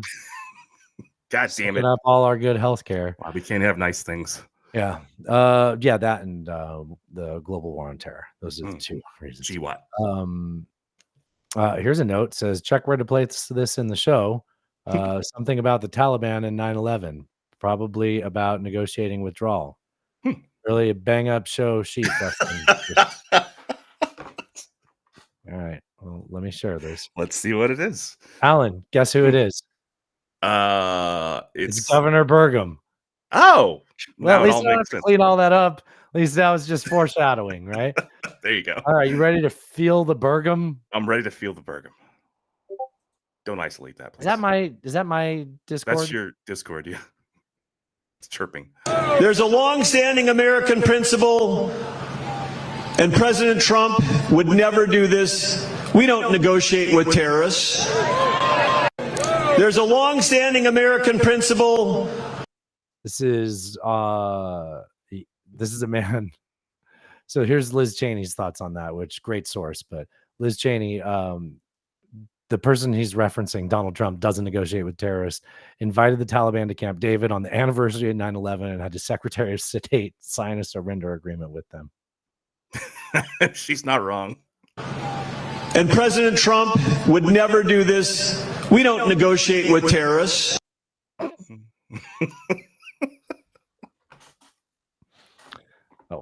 Isn't that something? All right, let's do a little bit more. That clip speaks for itself. It really does. Yeah. Here's a little bit more U.S. politics, mostly to balance out what I anticipate to be a pretty loaded second half. So this kind of could fit either in Culture Wars or Best of the Left because it has KJP in it, Kareem Jean-Pierre. And I'm gonna say I think it's my laptop. Okay. Well, we could pot down, but I'd hate to splice the video together. Something went wrong. Yeah. Is something using up too many resources, maybe? I don't Like know. Discord? If I could rip Discord out of my fucking computer, I would. You just got to take it out of your startup, so it's only there when you want it to be. I'm just trying to mute it, and I swear to God, everything is muted. Let me know when this loads. I can't see anything yet. There it is. Okay. Here's Kareem Jean-Pierre. This month said that taxes will have to be raised to pay for the national debt.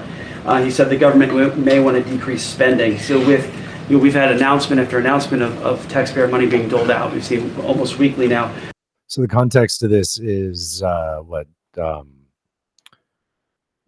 was statements that Warren Buffett said that we should increase tariffs, increase taxes, and cut back spending.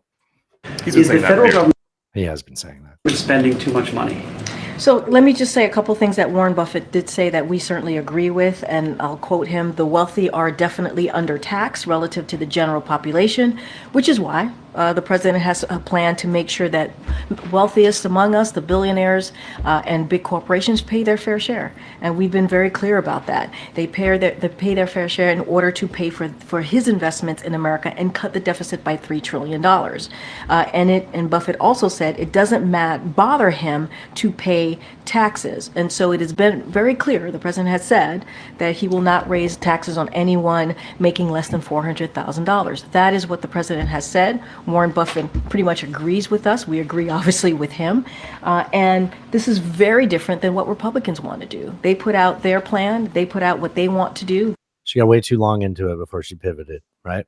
She did. She did. She's like telling the whole story. It's like you gotta get on that bone and spin it back and talk about like she's right to pivot. That is the job of that position. Sure. But Democrats, they do that. Like, Huckabee Sanders would have just been right on that shit. Get on that shit. But Buffett has been saying that for years and years and years. He's saying, like essentially, I think he said that my secretary pays more in taxes as a percentage of her income than I do. He had her statement recently.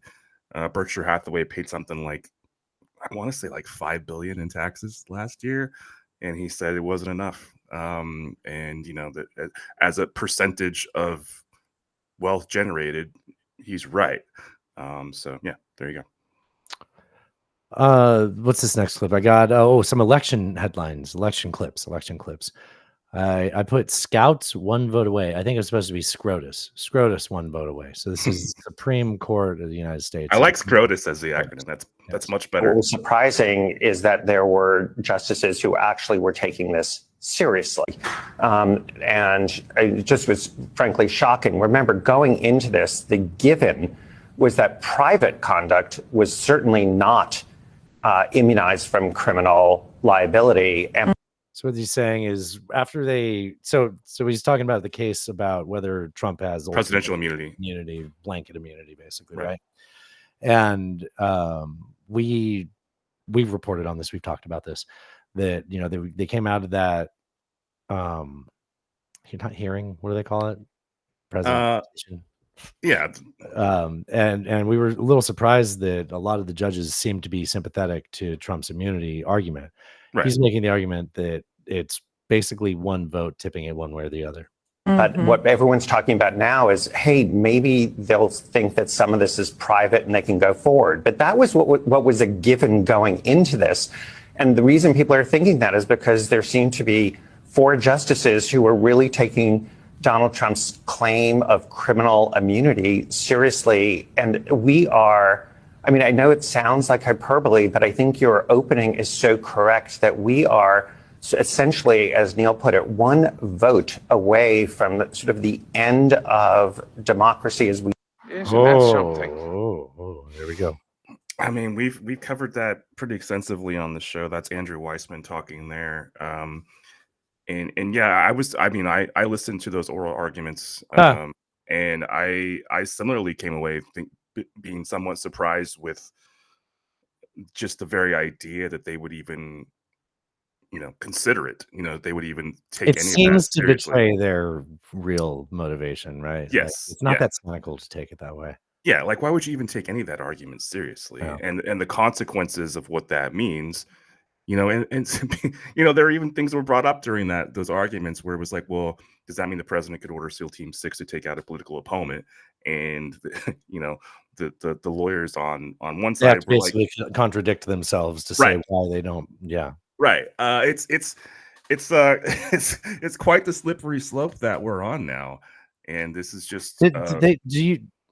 Go ahead. I know this gets asked all the time, and we've probably done it multiple times before. But I mean, like, what is the world where they just have zero legitimacy? Like, I mean, I guess they still get to tell us what to do, right?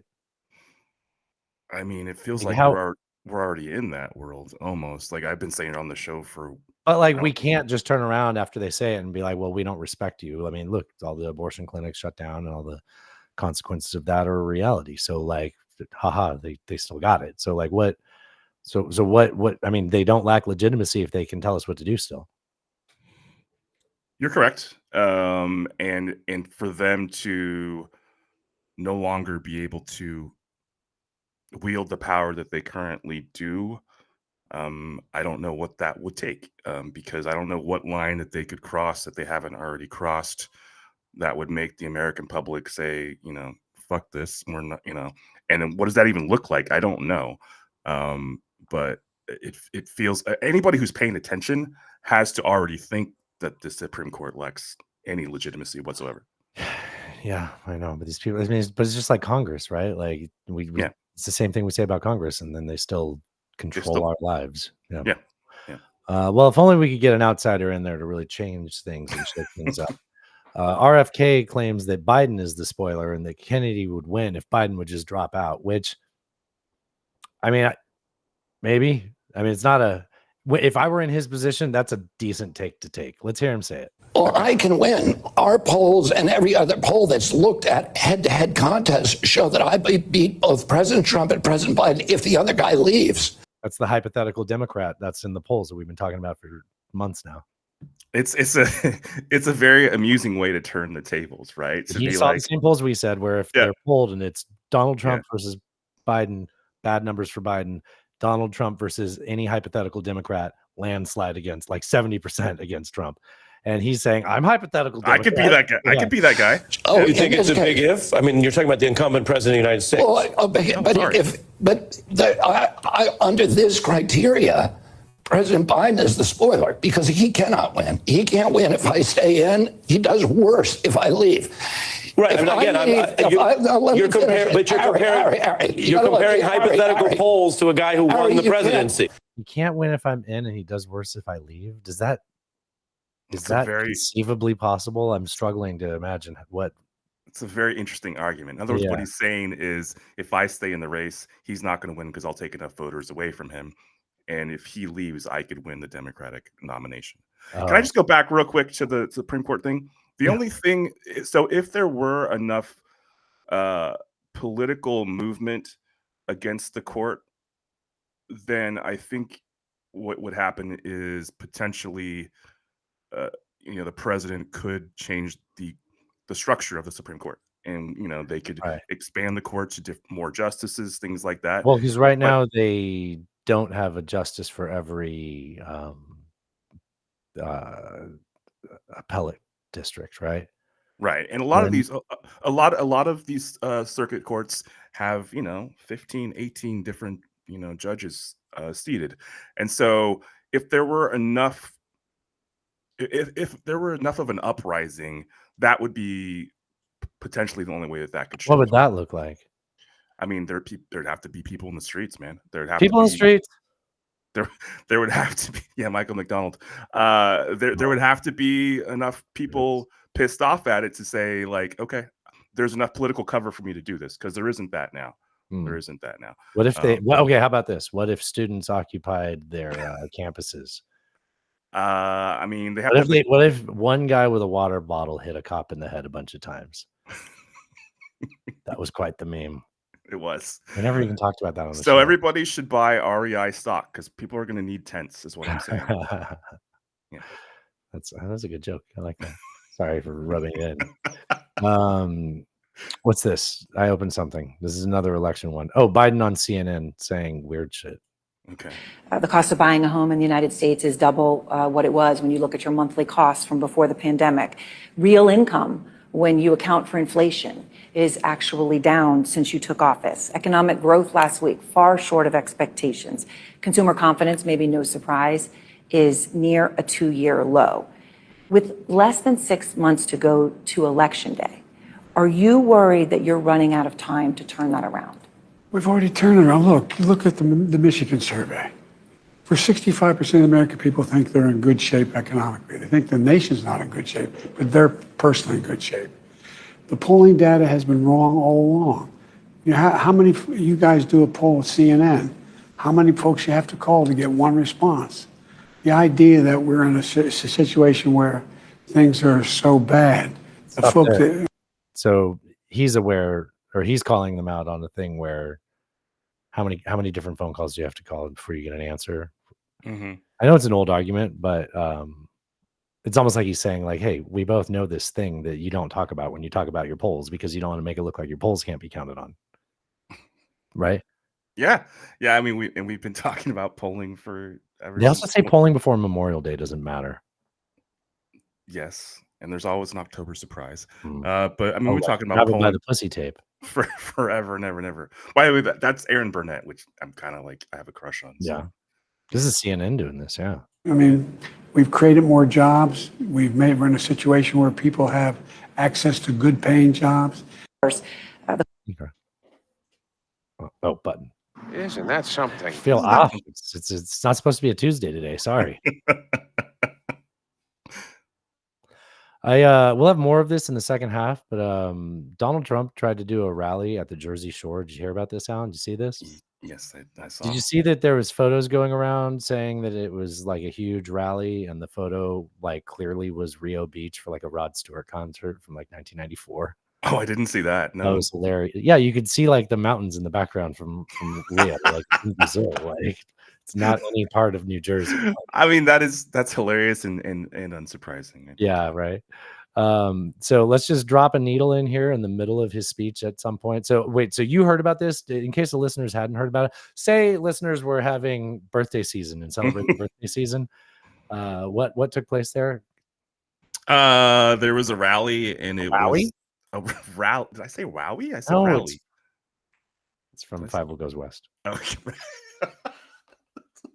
Yes, there was a rally, and Trump was speaking, and it didn't go well. People decided to exit voice and oh yeah, together. Yeah. So apparently it had a decent sized crowd to begin with, and just people very quickly just. He had a Youngkin moment. Let's say that. Oh, okay. Yes. Here's let's just drop a needle in as people are shuffling out. Tender-hearted woman's poor half-frozen snake. His pretty colored skin had been all frosted with the dew. Poor thing, she sighed. His skin has been frosted with the dew. He had a Youngkin moment, huh?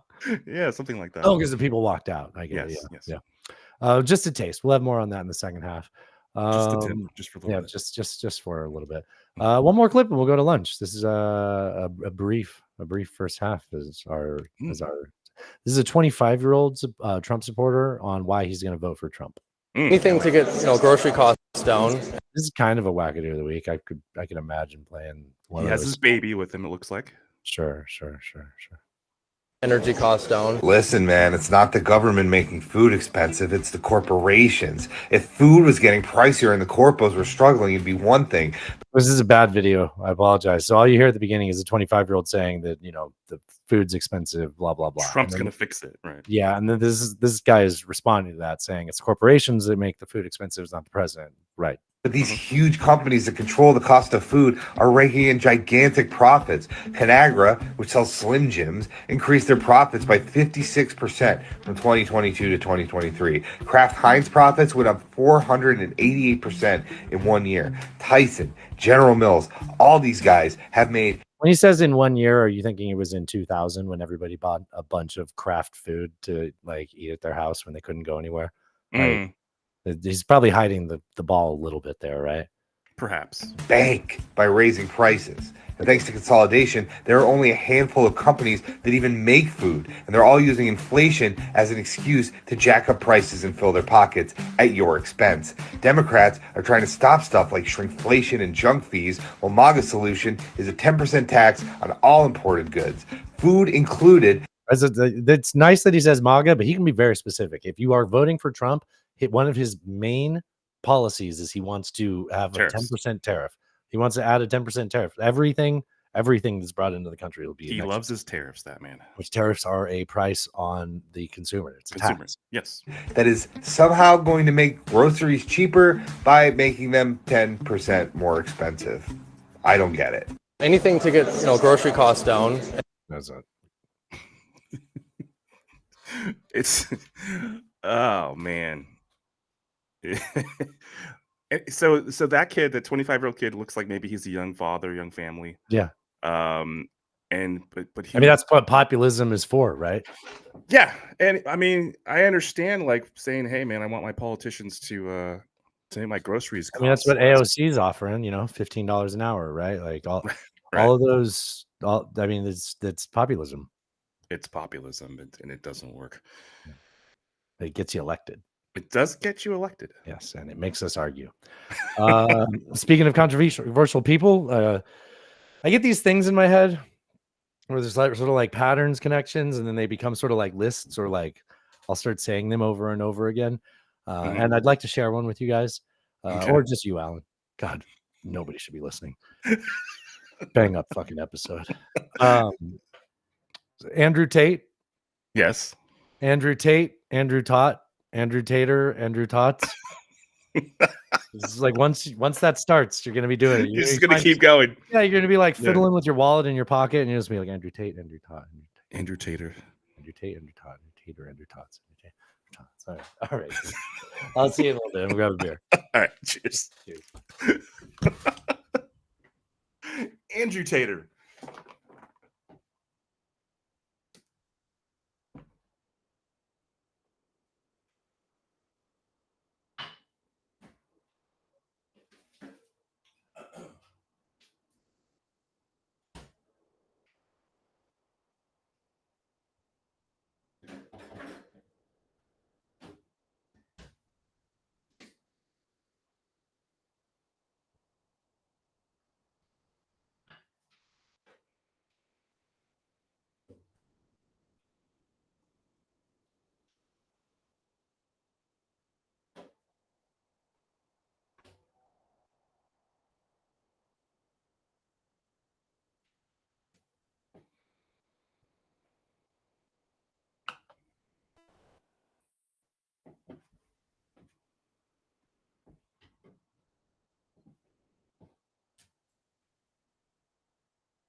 My camera feels like a weird angle to me. I'm not sure why.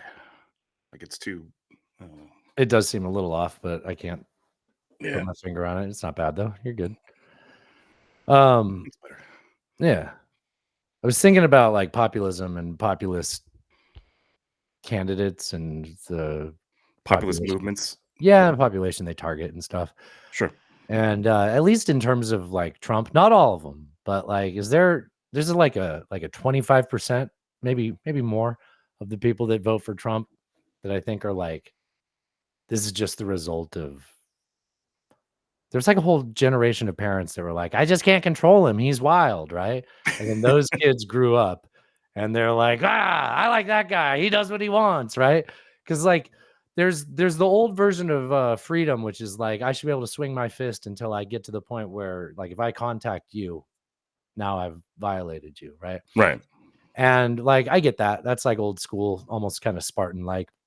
But the modern version of that, which I think Trump is like the poster boy of, is their version of freedom is I should be able to do whatever the hell I want until I do something so egregious that you sue me and then you have to win.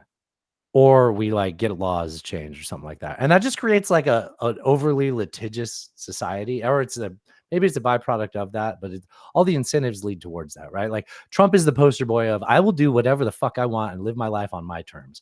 And if I get to the boundaries, I'll find out when I get sued, right? Like in a way, there's something somewhat admirable in that outside of not just recognizing, well, I don't have to wait till I get sued on these types of things. I could just not do that. Like that's Yeah, no, I see what you're saying. And there is something about a mentality where you don't consider consequences to your actions. You just do what you want to do. And that is the kid that, well, I can't control him because there are no consequences, right? There's no guardrails, there's no boundaries.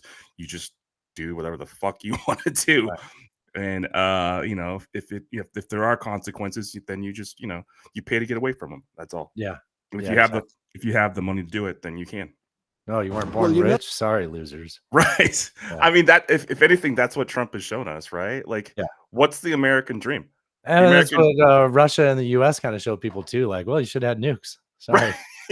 Look at Ukraine. Yes, You know? pretty much. Yes. Here's Lawrence O'Donnell. Is this what I wanted to open with? We're starting with the trial. Okay. So well, we're in the second half. We're dealing with the Trump cult. We moved all of Trump's trial news into the Trump cult segment. Okay. And so starting things off, this is a clip. This is not Lawrence O'Donnell. Oh my God, everybody can see the sheet. So this was from yesterday with Michael Cohen's testimony. And Alan will fill us in a little bit because I didn't watch anything today. I was slammed at work today. I had to move a piece of equipment. It's probably easy if you're like a professional installer. I had to like just move something from one part of campus to the other. And there's elevators and freight elevators and hallways and doors. And I just kept running into things where I was like, nope, I can do that. Don't need a second person. Okay, damn it. So I guess no excuse to get a second person here. But it just kept prolonging things. And then different gas valve or gas piping sizes. So I had to run to Home Depot, shit like that. It just took all fucking day to do like what on paper seems like a really easy thing. I'm not good at install. I will say that. You're good at fixing broken shit. I am, or at least identifying what's wrong. The fixing part of it, I'm still like, I'm pretty good at it. But you figure out the problem and we'll get you to a solution. Right. Anyway, so I didn't see any of the Trump trial stuff from today, but I did see the yesterday, as my Yankee ass coworker says it, yesterday. Yesterday. It's kind of Boston accent almost. Michael Cohen had stated, just take care of it, was what Trump told him. Well, it's the star witness when District Attorney Alvin Bragg comes in and stays for the entire session. I've seen Alvin Bragg come in the courtroom before, but he usually leaves as soon as there's a break. He didn't do that today. Let me just read to you from my notebook the most important thing that the jury heard today. He wasn't thinking about Melania. This was all about the candidate. What kind of a drawing is that? Where are his pupils? Are they all the way to the right or all the way to the left?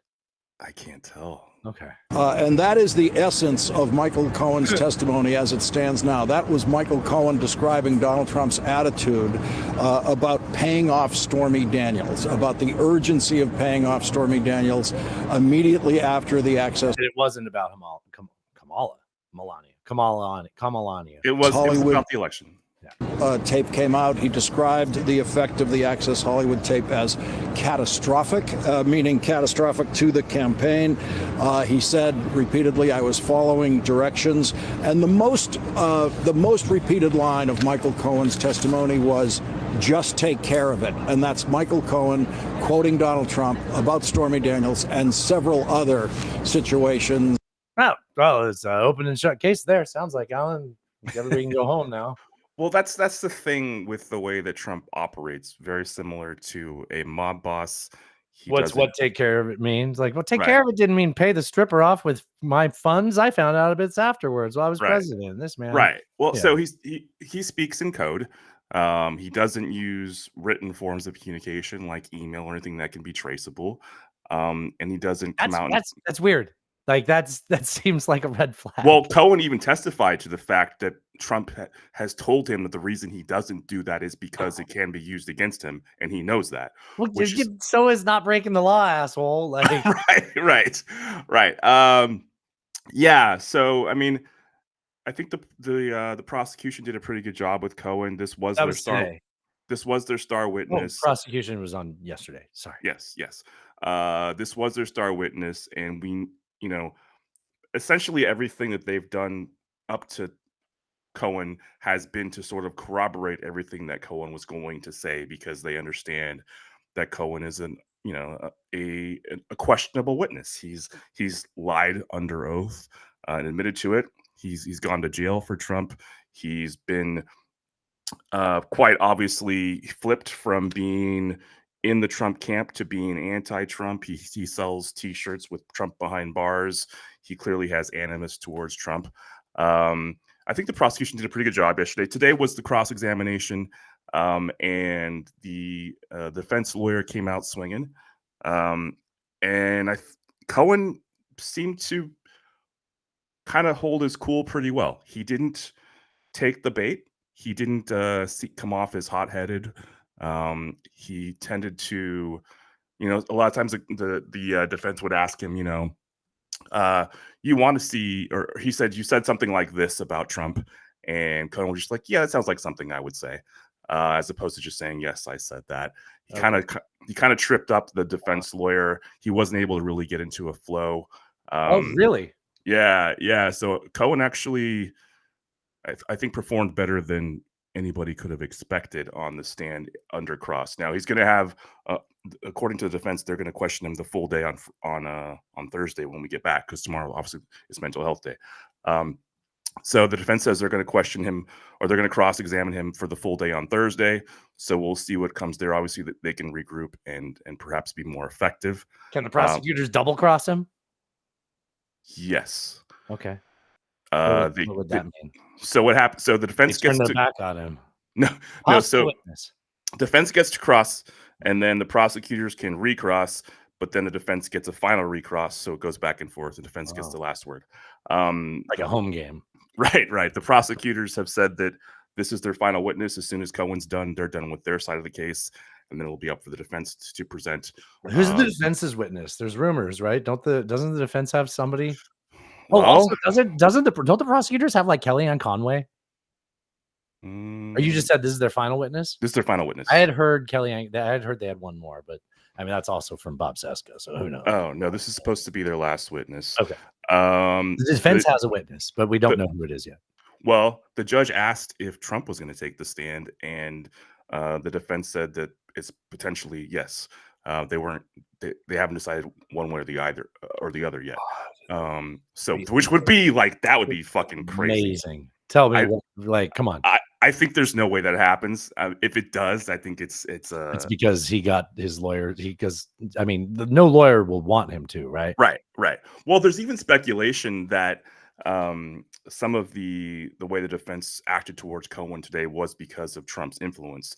I mean, if you're a lawyer for Trump, that's got to be the shittiest job ever, because what like you know what you have to do legally to defend your client, but Trump and is then going you to have be to on do it in a you. way that Trump's going to be happy with you doing. Right.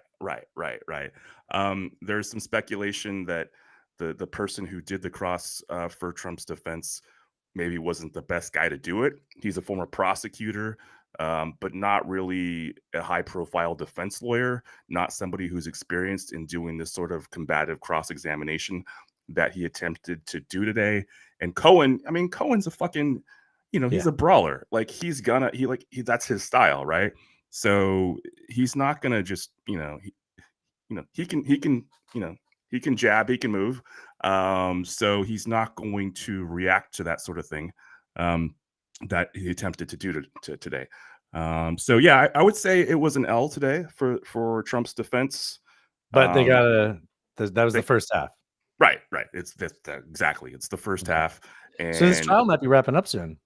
Yeah, we could be done by next week. In the next week, perhaps. Oh, he's going to miss his playpen speeches. Depending on how long the defense wants to go. But yeah, I would say maybe a week to 10 days we could be done with this. So the clip we played had the guy talking about how Trump's statement was that he didn't care about whether Melania found out. It was all about the campaign, right? Mm-hmm. There was a line in it that I don't really know the full context, and maybe you can fill me in on, where he said, like, if Melania finds out, how long do you think I'll be on the market? So I think he was hinting at, like, I'm fine if I'm single, which is I didn't hear that line, but I could imagine him saying that, and he's probably not wrong. 70-year-old, like 64-year-old, whatever he was then, But he's not wrong. Like, yeah, sure. I mean, buy yourself another Slovakian or whatever she is. Sure. By the way, Trump today. This is the grooming and human trafficking party, right? The first lady clearly bought a visa. She's, whatever. I say it all the time. Like, everybody plays Trump, and he walks it off like he's owning everybody. Like, Melania is case in point. Like his wife. So Trump in court today tried to appear to be just completely disinterested. Appeared to look asleep through some of Cohen's testimony. Is that his new movies? Pretending as if he's just like, I don't give a fuck. Uh-huh. And by the way, he had all of his so the fake fucking Big Mike. Rhymes with cake. I've got it. Rhymes with cake. Yeah, I got it. No, I'm about to bring that up. All Actually, right, that's go, the next okay. subject. So let's just get into it. Yeah. Yeah. I guess we don't have to talk about Melania. Anyways, I already said Kamelania, so that might be a show title. Kamelania isn't real. It's okay. So you mentioned like a great video game.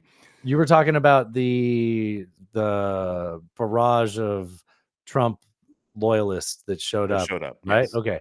JD JD Vance, eyeshadow enthusiast, rhymes with cake, Big Mike Johnson. Big Mike. Well, here, let's start off. So I have a theory here. I'm not the first person to say it, but maybe you first heard it here. So it's my theory.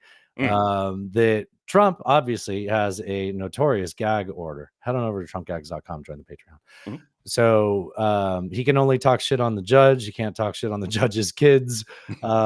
Weird things you have to write down when you're talking about the anticipated conduct of the former president. Like, it's weird that we have a former president. We're like, by the way, most distinguished man in America. Also, can't insult the judge's kids. Like, we need to write it down because he's done it too much. Like, also one of two people we get to choose from for being president. Like, fucking world is this? God. Ugh. Yeah. So there's people that like him though. And I feel like, I don't think they really like him. I think that they recognize that it's politically expedient for them to hopefully be vice president, and they're not going to be vice president under Joe Biden because he already has Kamelania. By the way, how'd that work out for Mike Pence? I mean, who wants that fucking job? I don't know what. Well, you look at the other people and how they're cracking, like Christy Noem's out here talking about shooting dogs just to not be on the list. You have a prosecutor. Here's JD Vance, senator out of Ohio and former author. He wrote one book about hillbillies. Actually ran his campaign funded by George Soros on the promise that he would go after Donald Trump. You have Biden administration officials jump. What are you hearing right now? Are you hearing things that Trump's not allowed to say?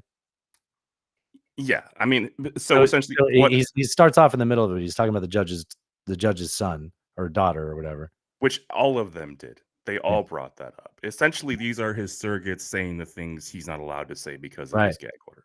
Okay. I mean, is the word, well, first of all, that was disinformation too. Like what she did is something you're allowed to do. And it doesn't make a judge biased. If by nature, like, look, I don't agree with like blanket trust of all judges. Look at Cannon, right? But like his behavior doesn't show that he has a bias. It doesn't, you know. I would say he's been very even-handed. I mean, anybody else has done what Trump did would have been facing Yeah. contempt charges already. You know? Absolutely. Anyway. If it was you or me, we'd be in Rikers. Like Yeah, that would, of course. Yeah. So yeah, disinformation to start with. But when the judge gave down his gag order on Trump, he gave instructions that he and his legal team can't basically conduct like conspiracy to circumvent the gag order. Right. So what that means is as long as they don't have anything on paper, like you talked about with emails and stuff like that, that he doesn't do, as long as they avoid that and they just sort of hint at things, and it just so happens that Mike Johnson, I'll play him next. Mike Johnson, who so Mike Johnson shows up to support you, right? Mike Johnson, just coincidentally, a man who shares porn with his son so that they can avoid sending whatever that story was. Do you remember that? I do. He has like he has that app. Yeah. Like, just so you know, son, I was masturbating and this is what I watched. I also like how they set up this little press conference, whatever you want to call it. They essentially like brought to you by Marjorie Taylor Greene. They clamped microphones to like a bike rack barrier kind of thing. Oh, God. It's like looks so low rent. Wow. This might as well be Four Seasons landscaping. How is it a step up from that? That's so funny. Right. It's still better than that. Yeah. So Mike Johnson, who shares porn with his teenage son, right. The crime that is out here supporting a man who paid off having sex with a porn star, so that in his version, in the guy who's supporting his version, the only way that you're saying it's okay is because he did it not to lie to the country. He did it to lie to his wife. Yeah. So the irony of this guy who has I did an a bad app. job getting there, but did I get there? You got there. The guy who has an app on his phone to prevent him from watching porn, or his son will know, and prevent his son from That's watching the best porn. way of saying it. It's still so creepy. It's so creepy. This guy is going to bat for the dude who paid off a porn star. So his wife wouldn't know, and because the argument is, did he do it so that he could be For the president, election, or did he do it for his wife? He did it for his dad. Come on, he didn't want his wife to know. He's a family man. He's a family man. So when he fucks his porn stars, he keeps them quiet. you're accusing President Trump of is falsification of business records. Yeah. But I think everybody knows They're he is not the exaggerating it. He just fucked a porn star. bookkeeper for his company. Everybody He knows. said he's not the bookkeeper of his company. Like, obviously. Oh, what is this? President Trump is innocent of these charges. This man, like you talked. Remember the other clip where he says he's not Moses. He's right. No, he thought he needed to be. I don't remember. And again, anyone with common sense can understand what is happening here. In the midst of all this nonsense and corruption, they have Corruption placed where? a ridiculous and unprecedented gag order on President Trump. And so he's out there talking about the gag order, circumventing the gag order. Back to our theme, right? So we had JD Vance doing that. We also have Tim Scott. we had Tim Scott up there, yes. Yep. And we had former Texas Tech football coach, I believe, in Tommy? conference play. Yes, Tommy Tuberville. So I believe when he was a coach, he went by Tommy Tuberville. Like, I'm just saying. Now it's Tuber. Yeah, I know. This is important, Alan. This is important. We need to mention the man's bio if we're going to sell him. We don't want to sell him short. Right. Sure. He went in Big 12 conference play while he was head coach at Texas Tech. He went 9-17. Hopefully we have more and more senators and congressmen go up every day to represent him and be able to go out and overcome this gag order. And that's one of the reasons we went, is to be able to speak our piece for President Trump. They're saying it. Well, that's good. You know, if he like they're such dumb criminals. They're not even trying to hide the ball. I mean, somebody is going to look into any sort of direction of communication, and if there's any scrap of that, that's actually a big deal. I'm not going to exaggerate it till that's found, because it may never become something. But what we witnessed today was an organized event, and it's all political theater, right? We talk about this shit in the culture wars all the time. Like, this was structured theater by masters of it. And They it's all transparent on its face. Like, And they all said the same thing. The judge's daughter works for the Democrats and she's making millions of dollars pursuing a campaign against Trump.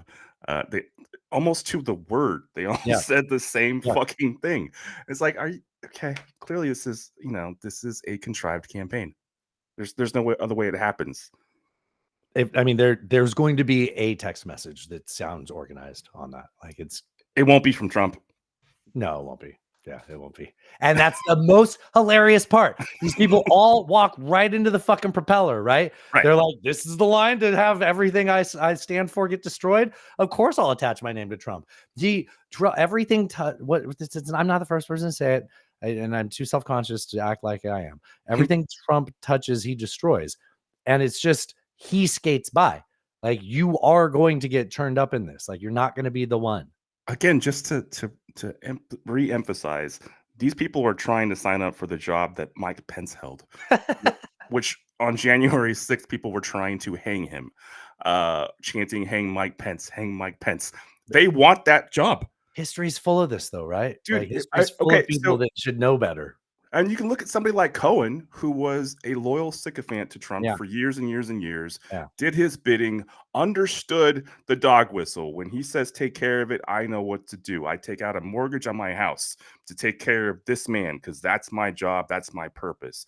I took out a $130,000 loan on my house so I could pay off the porn star so he doesn't fuck up this election because he had the grab him by the pussy tape come out the week before. Which was his issue. Right. Which he did to himself. Right. Nobody did that to him. That people, it's so bizarre. But Cohen talks about it. He's like, look, I was enamored by this man. Like I was willing to do whatever it took to be in his good graces. And I understood when he told me to take care of it, what that meant. And everybody wants to get in that line and sign up for that job when you know what happened to Cohen, when you know he was incarcerated, when you know all these people in Trump's orbit have been either indicted, some gone to jail, some been fined, they've fallen out of grace politically. Pence doesn't have a political career anymore. Like, that's not going to happen. He's never. We've watched him try. He's done. He's absolutely done. It's wild. Oh, well, good rant, Alan. Yeah, I wish I minimized the screen earlier so I could isolate it. Next clip I had was a Cohen tape, but I don't know if it's still relevant. Did you see? Oh no, I do have it open still. Oh no, that's Tommy Tuberville. So there was. Is it worth sharing that Cohen had a tape that he played in his testimony? He apparently had some secret recording. Okay, well, we're really just at the mercy of the machines here. Thank God it's not going to be a 3-hour show.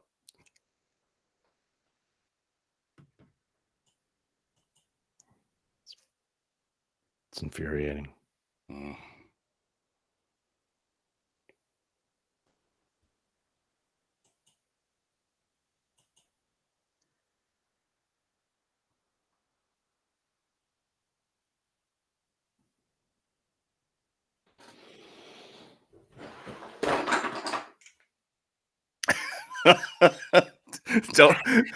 Don't Christy gnome your laptop, Dustin. Don't do it. Don't do it. I wasn't going for the laptop. Oh, no, video loaded. Okay. Played for jurors Monday at Donald Trump. Kind of need. Oh, what happened? Oh, you got to stop. Yeah. Never was, Alan. Settle down. No, I heard the audio for a second. I know you could see. Trump's hush money trial was secretly made by Trump's fixer-turned-foe Michael Cohen of a meeting in September 2016 in which they discussed the plan to purchase Karen McDougal's silence. McDougal, a former Playboy model, alleges that she and Trump had an extramarital affair. Listen in. I need to open up a company for the transfer of all of that info regarding our friend David, so that I'm going to do that right away. I've actually come up and I've spoken to Alan Weisselberg about how to set the whole thing up with funding. Yes, and it's all the stuff because you never know where that company, you never know where he's going to be. Correct. So I'm all over that. And I spoke to Alan about it when it comes time for the financing, which will be. Listen, what financing? We'll have to pay you. So no. I got This audio Wait, there's more. recording played for jurors Monday at Donald Trump. Yeah, is it starting over again? I think it's starting over again. Yeah. All right. So yeah, the significance of it, and then we'll counter the responses to that. Right. So Trump's like, no, just do it in cash. It's not traceable. Great cats, homie. And Cohen's like, no, we can't do this. We have to do this way because it'll be under the radar. So actually, there was testimony. It didn't sound like shit to me. There was testimony yesterday before Cohen came on from a private banker from First National Bank, which was Cohen's banker. And he set up a shell company. He used that $131,000 from his mortgage on his house to fund the bank account set up by that shell company, and then transferred $130,000 to Keith, the lawyer for Stormy and McDougal, to pay this off. And so this was the way that they were going to hide the ball here. They were going to hide the transfer of this money. And the banker testified, yes, he set up the LLC.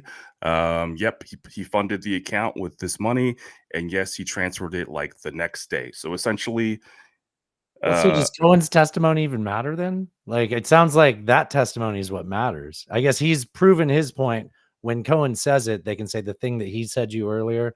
Right. That's the proof of. I think that Cohen ties the whole narrative together. The whole story. Really ties the room together. He really ties the room together. Did I micturate on your rug, sir? No, it was a Chinaman. So no, I think that all ties together. But that is how he moved the money, because Cohen understood what was at stake here, and in that conversation with Trump, you kind of like Trump doesn't really say anything very incriminating. That's what I'm saying. I didn't hear anything. Like, is that going to persuade a jury, or that's the whole point? That's the whole point. So the evidence was this is the way he operates. That's the way he operates. That's what you were saying. Is that what you're saying the whole time? Because I didn't understand that. Yes, and Cohen understood that, and as Cohen testified, he's like, "Look, I worked for this guy for a decade. I understood what he meant when he said, yeah, but it's a guy with motives telling you that, so it's tough." But there's all these other characters that tie this narrative together, because it ties the room together. And there is. I talked about it last episode, I think, about the handwritten thing that where Alan Weisselberg writes 130,000 grossed up to 260 plus the bonus is $420,000. Divide by 12, you get $35,000 each a payment. So he was getting 35 grand every month to make up that payment, and it was very clear that none of that was for any sort of retainer, and Cohen testified to that. So he wasn't being and paid. We know that it wasn't for legal fees, right? And we know that Trump, looks at every single thing that comes across his desk. He doesn't sign a check if he doesn't think it should be signed. He says that does he sound writes like void on it and sends it back. That does sound like a good case. Like they've presented it. It feels like the prosecution's done a decent job. I think they have. I still think that there is enough here. I think they had a few missteps. I've heard that the Stormy thing wasn't a misstep. I've heard people responding to that because they said all of those things got brought up because he made the claim that he never had sex with her.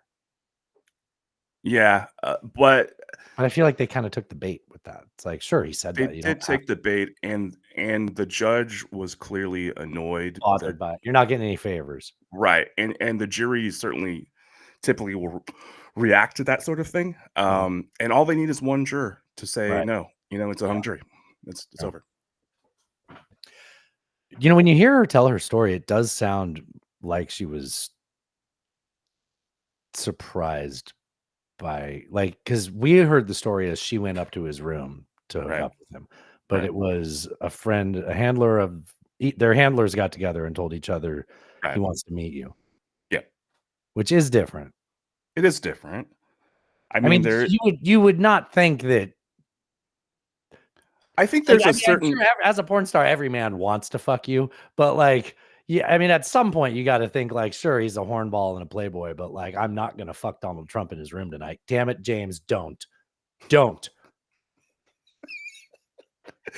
I mean, there is a certain level of naivete that you have to ascribe to her to believe that story, which is difficult to But do. she's just young, dumb, and filled with I charm. mean, perhaps, but also you're like, okay, well, I'm going up to visit. Vim and vigor. You know, my handler told me I need to go up and see this fucking senior citizen in his suite because he wants to talk to me.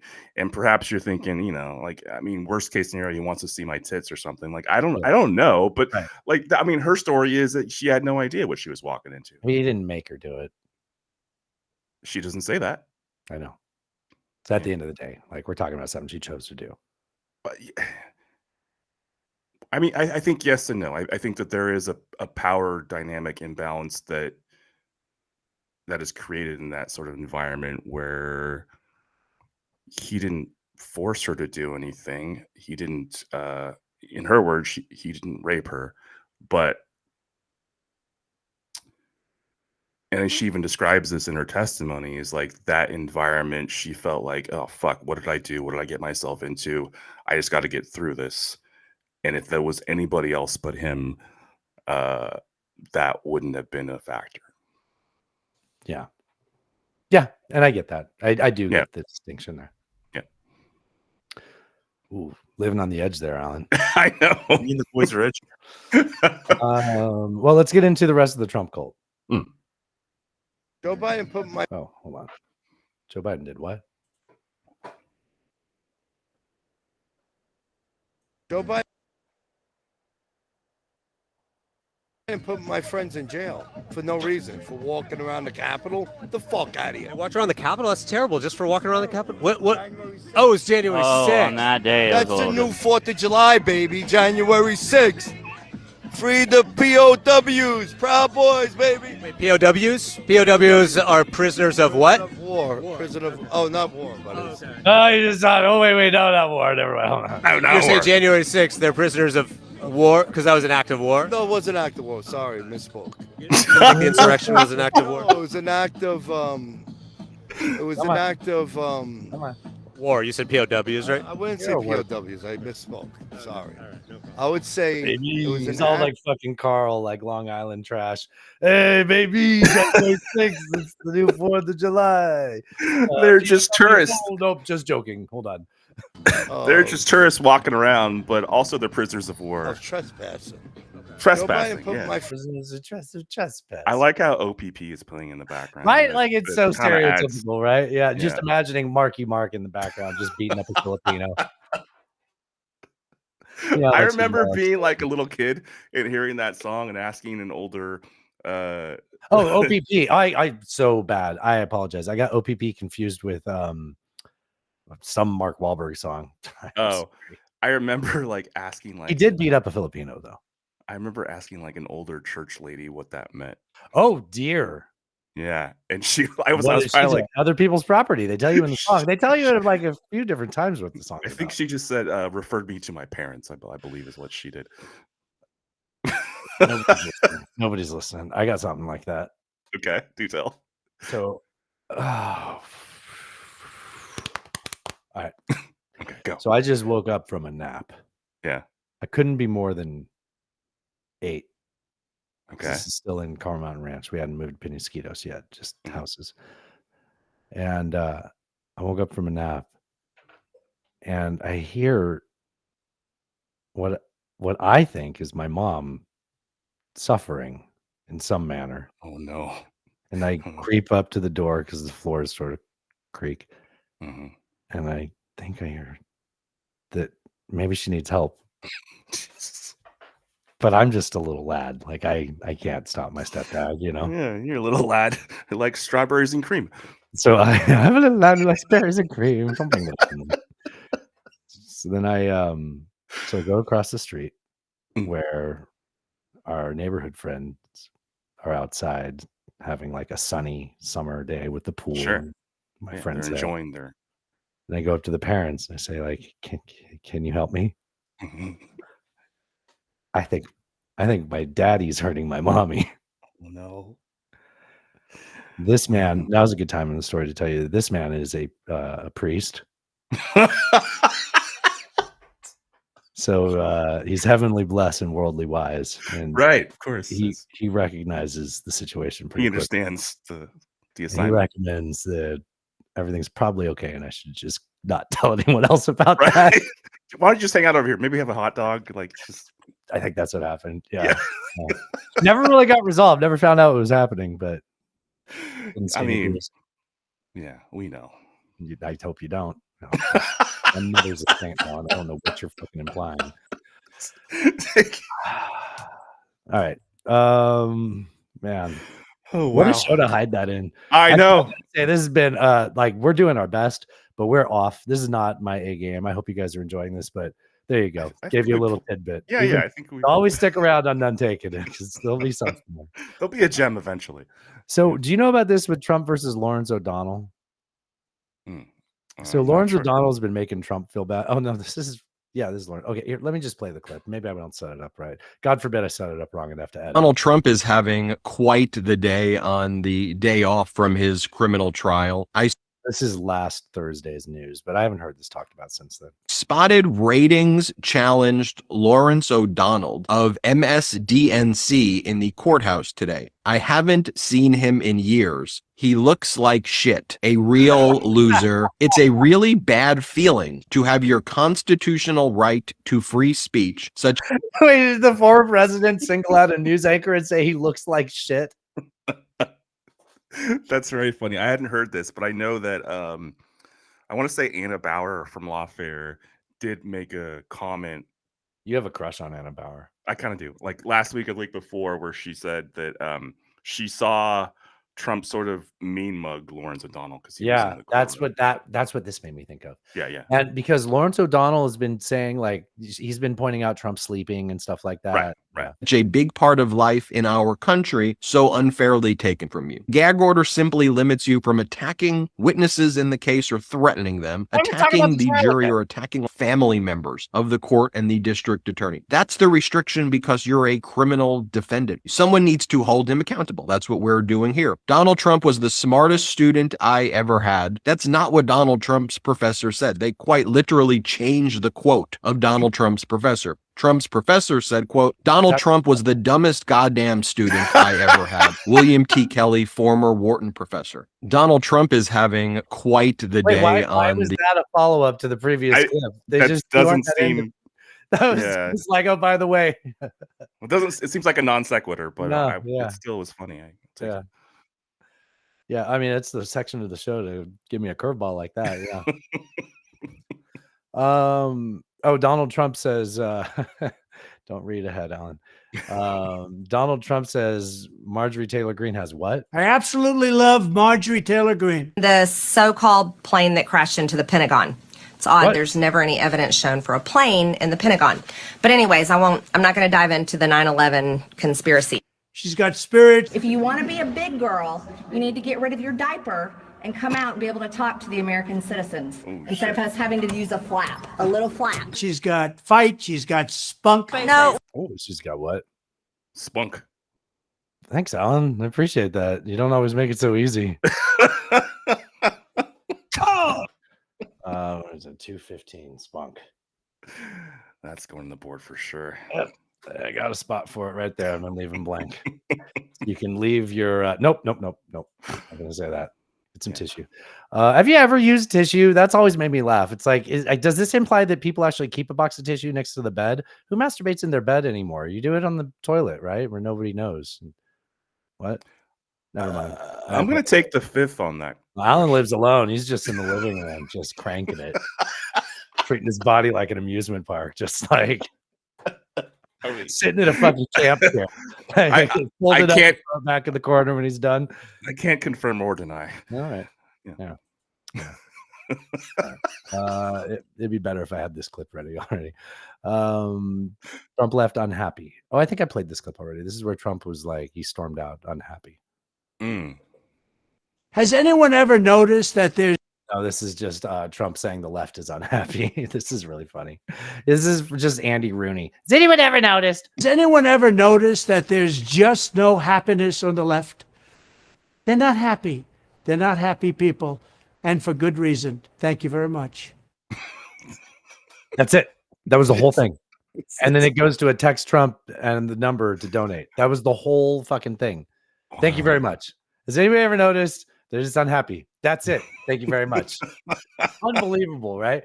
And I'm like, I mean, I don't blame him, right? Like, I would imagine that if you go about singling out a segment of the population to piss off with every waking minute of your life and cause divisive issues, yeah, your interaction with them will be very unhappy. Some Pretty of the negative, happiest yeah. people I've ever met are the most obnoxiously progressive people I know. We went into a thrift store over the weekend. A lady had a Palestine Forever T-shirt, and I was like, "Is that a Wakanda Forever play? Are you literally making a Disney like you making a difference? We're doing it. This is it. This is how you make the difference. Run your thrift store, Wakanda Forever." What's happier than a rainbow? I mean, come on. It's a good point, Alan. What's happier than a rainbow? A rainbow with a little triangle cut into it on the side to get even one more thing added to it. Yeah. Whatever the newest one. I'm probably bigotedly out of date on my presumption of what the pride flag even looks like anymore. And this is me. This is an ally, right? Like, this is me, like, as somebody that's been harassed for not saying the right thing the right way, you know. So, but anyways, I am still a fan, but we'll see.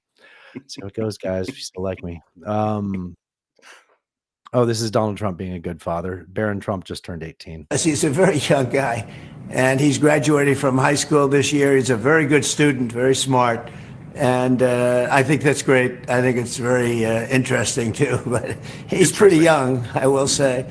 He's 17. So this was like a couple days after the birthday. So like you get a little bit of slack. He's Yeah, you get a little, yeah.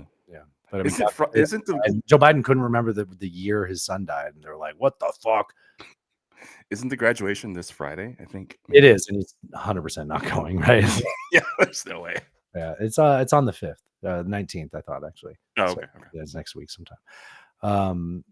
Yeah. Oh, right. So he's lying twice. You're saying because he graduated, right? Is that what you're talking about? Yes. He said he graduated in the video. Good fucking point, Alan. Yes. Yeah.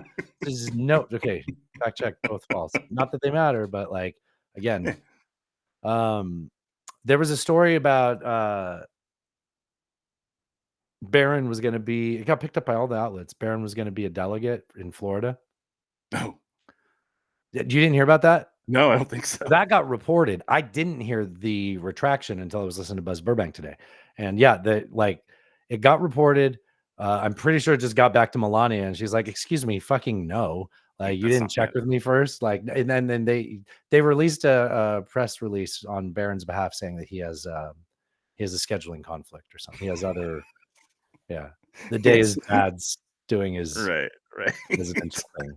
That's weird, man. And I mean, I don't mean to drag shit back into the trial for no reason, but like, you know, Melania is not at the trial where he's on trial for whether he fucked the porn star and paid to cover it up. Right. It's kind of that might not get made into a news story, but that I would think that would affect a jury. Like, your wife's not here. You're a scumbag. Like, no matter what, you're a scumbag. Oh, but he's a family man, Dustin. He's a family man. That's right. Clearly. That's why Mike Johnson's up there. Avoiding pornography, probably wearing a chastity cage. He should try a chastity cage. No butt plug for him though. That's too. Can you imagine him up there just being like, "Yeah, I got it." You know what? I am imagining it. Yep, on some Molly, just riding that edge. All right, I've had enough of this. If you're okay with that, I'm okay with that. Right. Yes. All right. Something about him being ambidextrous. I don't know. Think about other things. I'm very ambidextrous, so to speak. I can do a lot of things at one time. And that's it. That's the definition. You got it. It's exactly. If you look, don't even bother looking it up. That's what. No. Do a lot of things at one time. Yes. Yep. That's the definition of ambidextrous. I jerk off with my left hand. Trump got caught cheating at golf. The left finally got him, Alan. Here. Oh no. Tap, tap, tap, tap, tap. They got him. They got him cheating at golf. Good job, guys. Way to go, Midas Touch. That's why I don't take them seriously. That's why whenever I play a clip that I'm like really getting into and I notice it's Midas Touch, I'm like, nobody's going to believe me.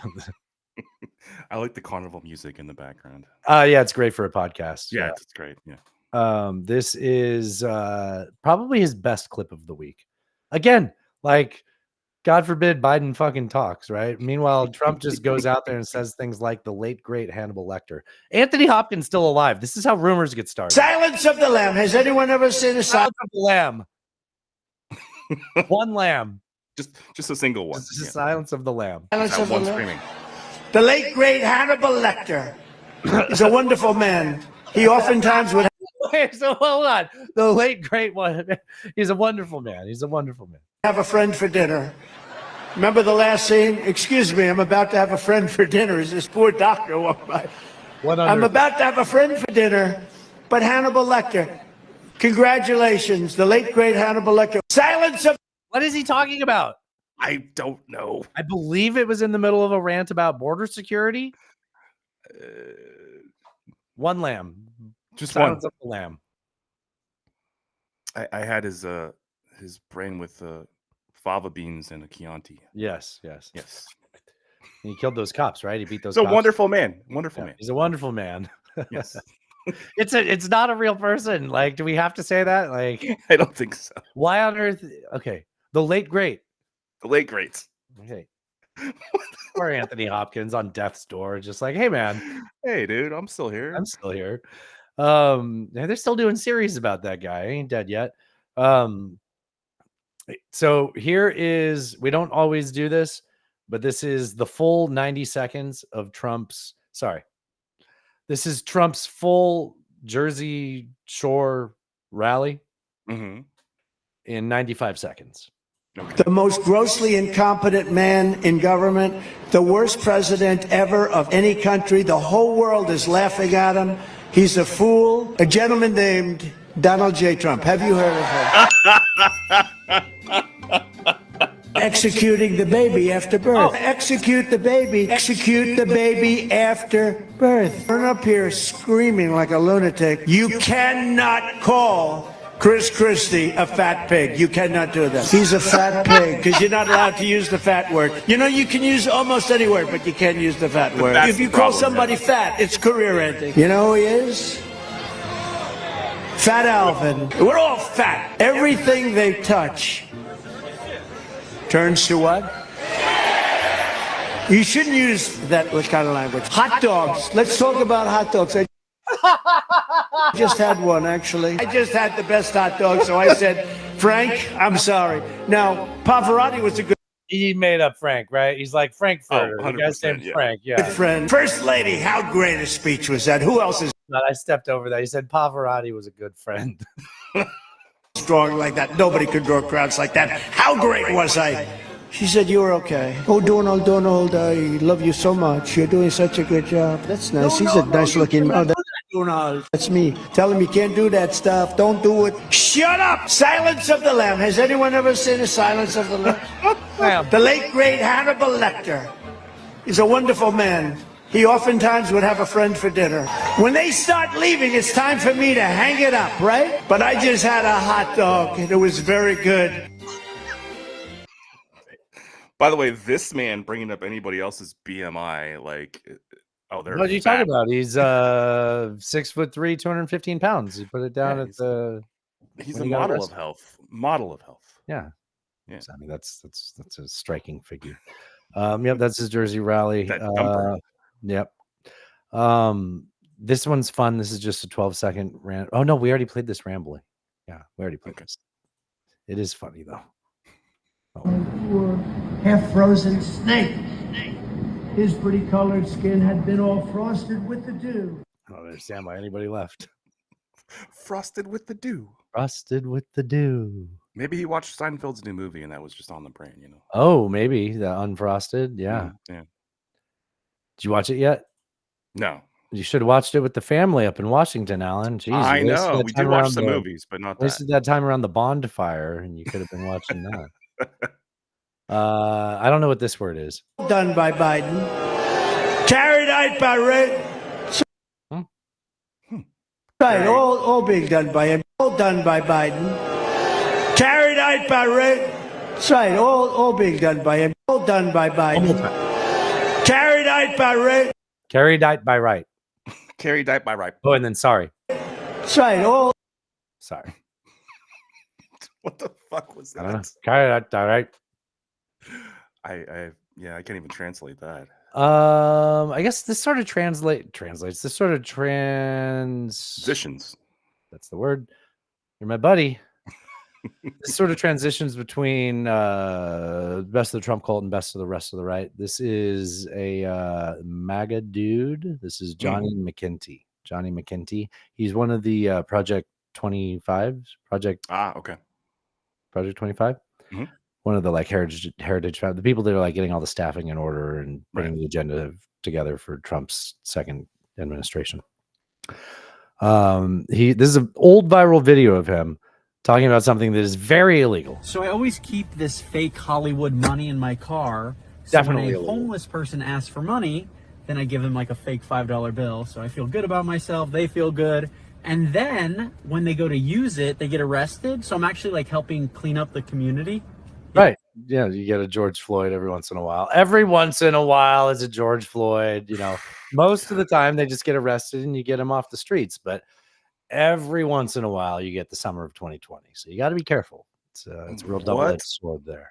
What an asshole with that shit-eating grin. Even I know, and that like I play tennis fucking sweater. Yeah, fuck him. Yeah, I don't care for him either. So you know, the more I hear about this McKenty guy, he's a real jerk. Friend in Washington. Real jerk. Real jerk. I can't fix this. What's my note say? Set me up, Alan. There's no note. Oh wait, I'm sorry, I'm not dropping this. She should be charged with a crime. Oh, I'm sorry, I'm not dropping this. She should be charged with a crime, Alan. You know the old saying, if you want a friend in Washington, get a dog? Oh, Kristi God. Noem doesn't. You may have heard that the Republican South Dakota governor's new book boasts about the time she shot and killed Cricket. I'm sorry. I don't understand. Like, make me understand why she isn't charged with this. She's talking about murdering a dog.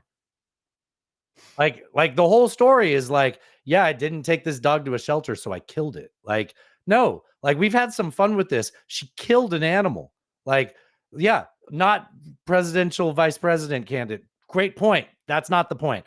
That sounds like a fucking crime. Like, how come that doesn't come up? She shot and killed Cricket, a 14-month-old wire-haired pointer that crossed her. But have you heard the audiobook? When I got back into my truck, Cricket was... This was Alan's point from last week's show. This is mostly She in her read. to vindicate Alan for being a badass. He's like, I didn't know about that. Yeah, you read it. When I got back into my truck, Cricket was sitting in the passenger seat, looking like she had just won the lottery. The picture of pure joy. So when she's saying that, she's contrasting that to the previous scene where I think it killed a bunch of chickens. So Right. like, yeah. So just remember, while she's saying all these good things, it's really an evil dog that deserves to get shot into a gravel pit. This is the way you write Obviously. that. This is the way you write that. He had just won the lottery. The picture of pure joy. I hated that dog. Fuck Jesus As I drove Christ. home, I realized that I had no choice. Cricket was untrainable, and after trying to bite me, dangerous to anybody that she came in contact with. A dog who bites is dangerous and unpredictable. Are you listening, Joe Biden? I stopped the truck in the middle of the yard. I got out my gun, grabbed Cricket's leash, and I let her out into the pasture and down into the gravel pit. It was not a pleasant job, but it had to be done. Now, you may already know that story and also how moments later she came across a family goat and ended its life in that same gravel pit. But what you probably didn't know was that there were witnesses to the Kristi Noem spree killings, and they were pretty creeped out. My uncle, who was the general contractor building our house, called me and he said, "What got into you today?" "Nothing," I responded. "Why?" I need to just point out that this isn't like Oppo research. No, this is her own book. She put this And out why there. is this book coming out? Because she wants to be Because the she's VP. selling herself politically, right? Yes. She wants to be VP. So every fucking word in it is why you should like me. Right. And this story. I And she responded, reads it "Why?" herself. He said, "Well, the guy said you came barreling into the yard with your truck, you slammed the door, took a gun and a dog over the hill out of sight. They heard one shot, you came back without the dog. Then you I should clarify. I was saying she missed. So good. I guess she killed it in one shot. You came back without the dog. Then you grabbed the goat and headed back up over the hill. Then they heard another shot. You came back, slammed the pickup door again, went back. They heard another shot, and then you came back without the goat. They said they hurried back to work before you decided they were next. She put that in the book. That, you know. Not only did she put that in the book, but when she was reading that wasn't like just flatline reading. She had emotion in her voice. Yeah, and she had a choice of emotion. There was tone there. Unfucking believable. Like you can't even. The clip speaks for itself, I think. But it's absolutely insane that, number one, she thought that would be good for her, and number two, nobody around her, who she must have a huge support team trying to get her to be VP, said maybe take that out. Everybody was like, "Nah, that'll be good. Yeah, that'll be good for your case. This works." Yeah, you're a hard-nosed, South Dakotan. That's what we're trying to project here. It's She ran it by the Sioux. Sioux got good judgment on her, man. They blocked her. They say you can't come on this land. Right. This is sovereign land. You're not allowed to on the res. It is tone deaf to the level of just insanity. Yeah, but she's pretty. Yeah. She's pretty. Oh, sorry. She's what are they?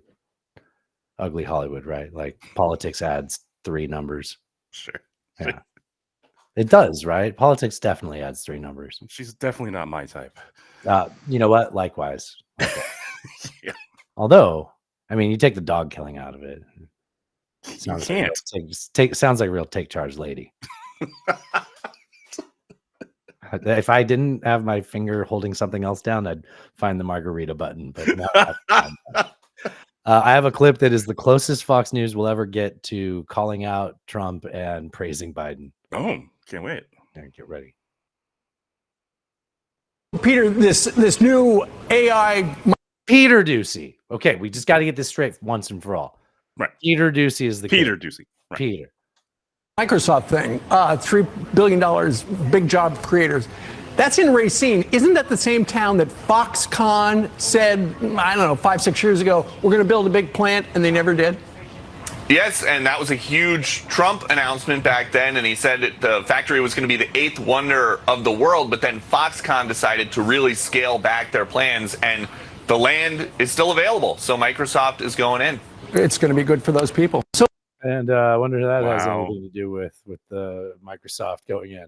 I mean, if you're giving presidents credit for anything. Sure. Yeah. That whole CHIPS Act. Is it Steve Ducey is his dad? Yes.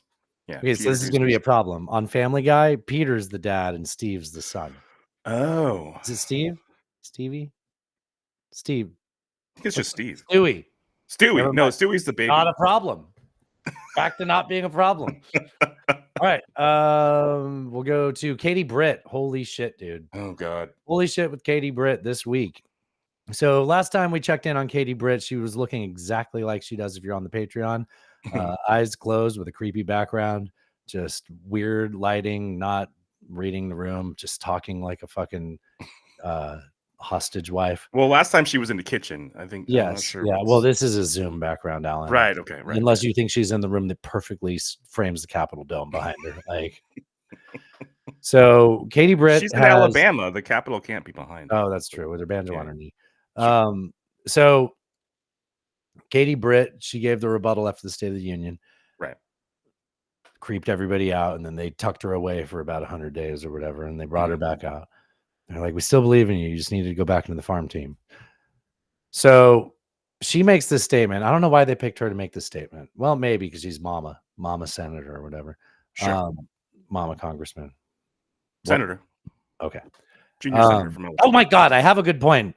So she's going to deliver this in her I'm Katie Britt way. Mm-hmm. But like anybody with ears is going to hear something dystopic. Hi, as a mom. Just for starters. Right. It's fucking youth group guitar, right? Like it's Very Saturday much so. service. I know that there is no greater blessing in this life than our children. And I also understand the types of challenges that women face during their pregnancy journeys and while raising their kids. This week, I'm introducing the Moms Act in the Senate.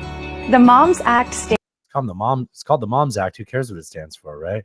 for more opportunities for moms to succeed. more opportunities for moms to succeed. And it's the week of Mother's Day. It makes perfect sense. So cute. Okay, well, I mean, you got a lot of momentum, right? That's how bills get passed. Sure. This legislation would provide critical support to women during typically challenging phases of motherhood. That includes the prenatal, postpartum, and early childhood development stages. To all of my fellow moms out there, my goal is to give you and your children the opportunities to thrive and to live your American dreams. Okay. I'll continue. They're front selling it. Continue to fight to advance a comprehensive culture of life, to empower parents and to grow Comprehensive culture of life. Like, let's just it's inclusive. It's inclusive to all definitions of what it means. I believe life starts at arousal. opportunities for hard-working families so that every child across our nation can reach their God-given potential and every woman can thrive. Did I skip the part where she wants to have a national database of pregnant women? She wants an Excel spreadsheet where all the pregnant women are there. We have this work out for the Dreamers, right? They're the first people on the list to get deported, right? Right? Yes. I mean, this is quite literally. Trump is like, when we get in office, we're going to deport all the Mexicans, and the first people they're going to do are the people they already have on a fucking list, on a program that they already gutted. So those are the first people they're going to deport. This is dystopic as fuck. Yes, that's all I can say. Crushed About beer can, and then I tried to drink out of it, and it came out of all these weird angles. All of my face and beard. Hey, nobody isolate that. Yeah. Lindsey Graham Hiroshima. I put that in 2 places on the show. Well, that came across my feed. He does like saying it more than once. Says it all the time. It's crazy. It's probably 2 different recordings of it. It probably is. I got Andy Ogles talking about Gaza here. There's one person you need to hear opinion on Gaza. It's the freshman congressman out of Tennessee, state representative, or not state. Well, look, if that was the two of us, if that was a Christian group, if that was a conservative group, they would have, hauled them away. It would have been over immediately. What needs to happen is the police needs to go onto those campuses. He's embracing the dialectic. He's saying, if it were the conservatives, but instead it's campuses. They need to jerk those kids right out of their shoes. They need to put them in jail for 30 days, and they can see what it's like to be woke in jail. What about deporting non-citizen students if they're convicted? Send them home. That's it. This is his post. The music is him thinking he's fucking cool doing the hype music. Send him home. Deport him. You know what? We got tens of millions of illegals here in this country. We've got to start somewhere. We might as well start with those knuckleheads. He also said that they should send people to Gaza to fight if they've been on campus protesting. Maybe he said that in that clip, and I missed it. Let's see what it's like to be woke in jail. Yeah. The intensity of stupidity that is looking back at you. Every time. That was the perfect drop. Thank you. You fucking look at Andy Ogles, and he just looks like a dummy. Yeah. Marsha Blackburn wants the kids that were protesting to be on the no-fly list. Oh, that's fun. This is the idiocracy, It really is. Here's Rick Scott. We're still on Best of the Right. Here's Rick Scott. Not at all creepy. It's also not at all loading. So back to this bullshit.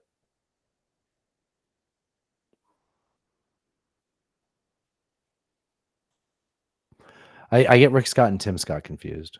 So Rick Scott is the guy that looks like a skinny old penis, right? Yeah, Rick Scott's the white dude. Yeah. Yes. That's how you tell him apart. Tim Scott looks like a fit young penis.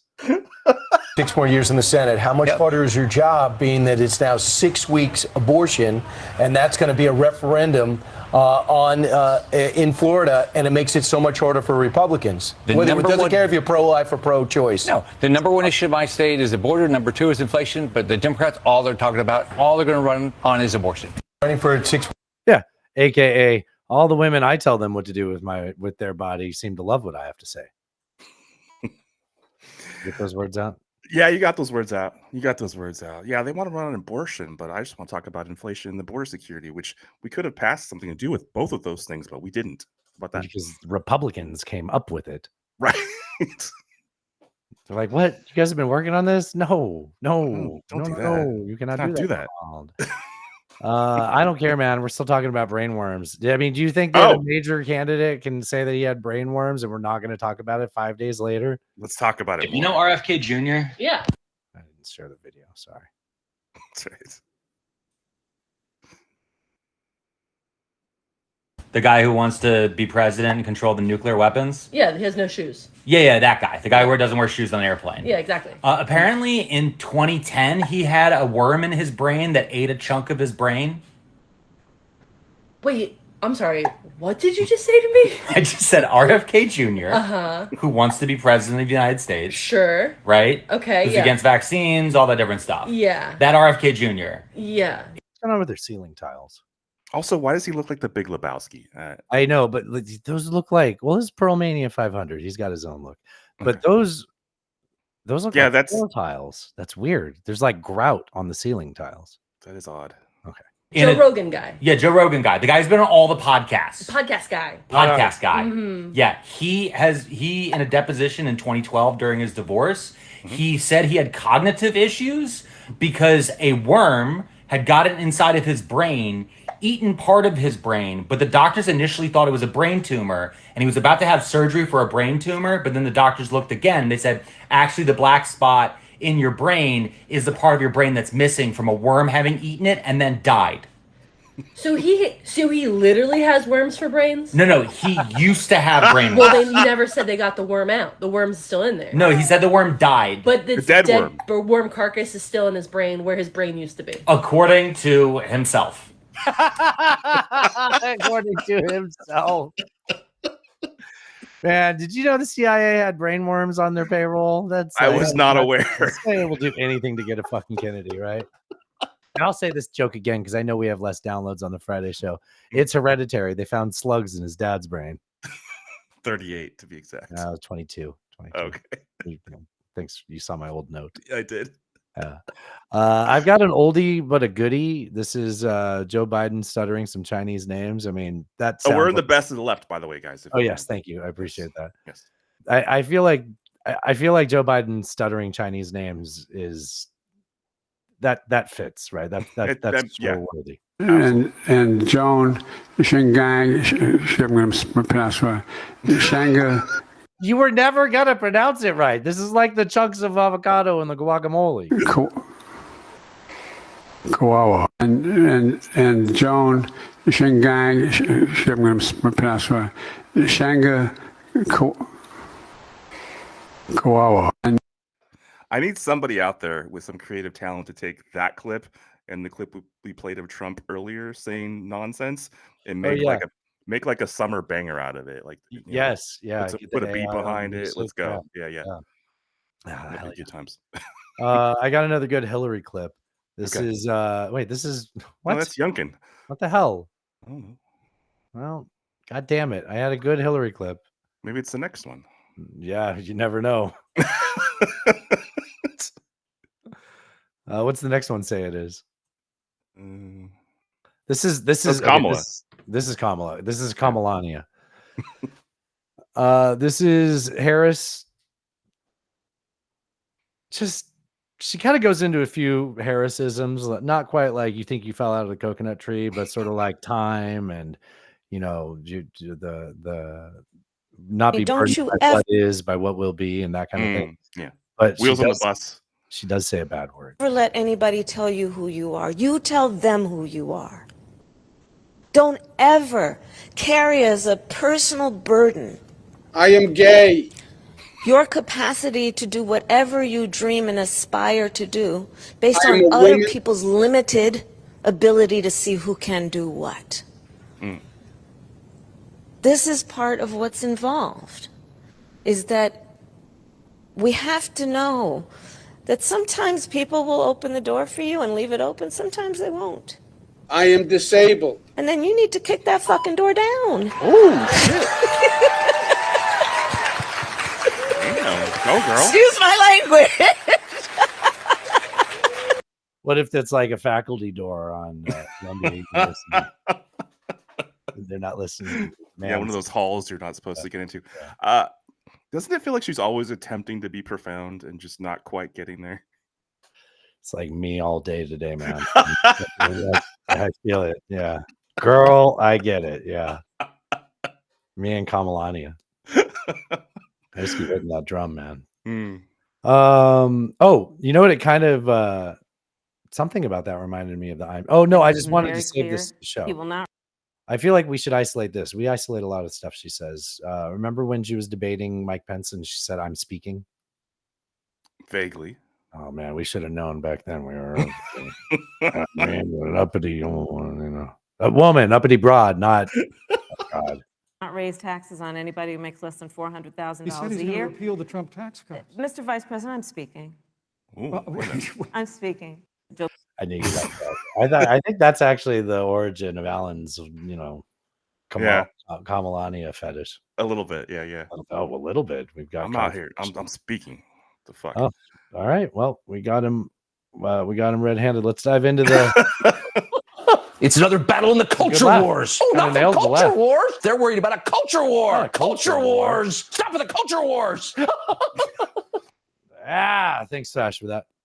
I only have 2 clips in the culture wars this week. So this is I thought it was a Matt Walsh clip, but it's a preacher that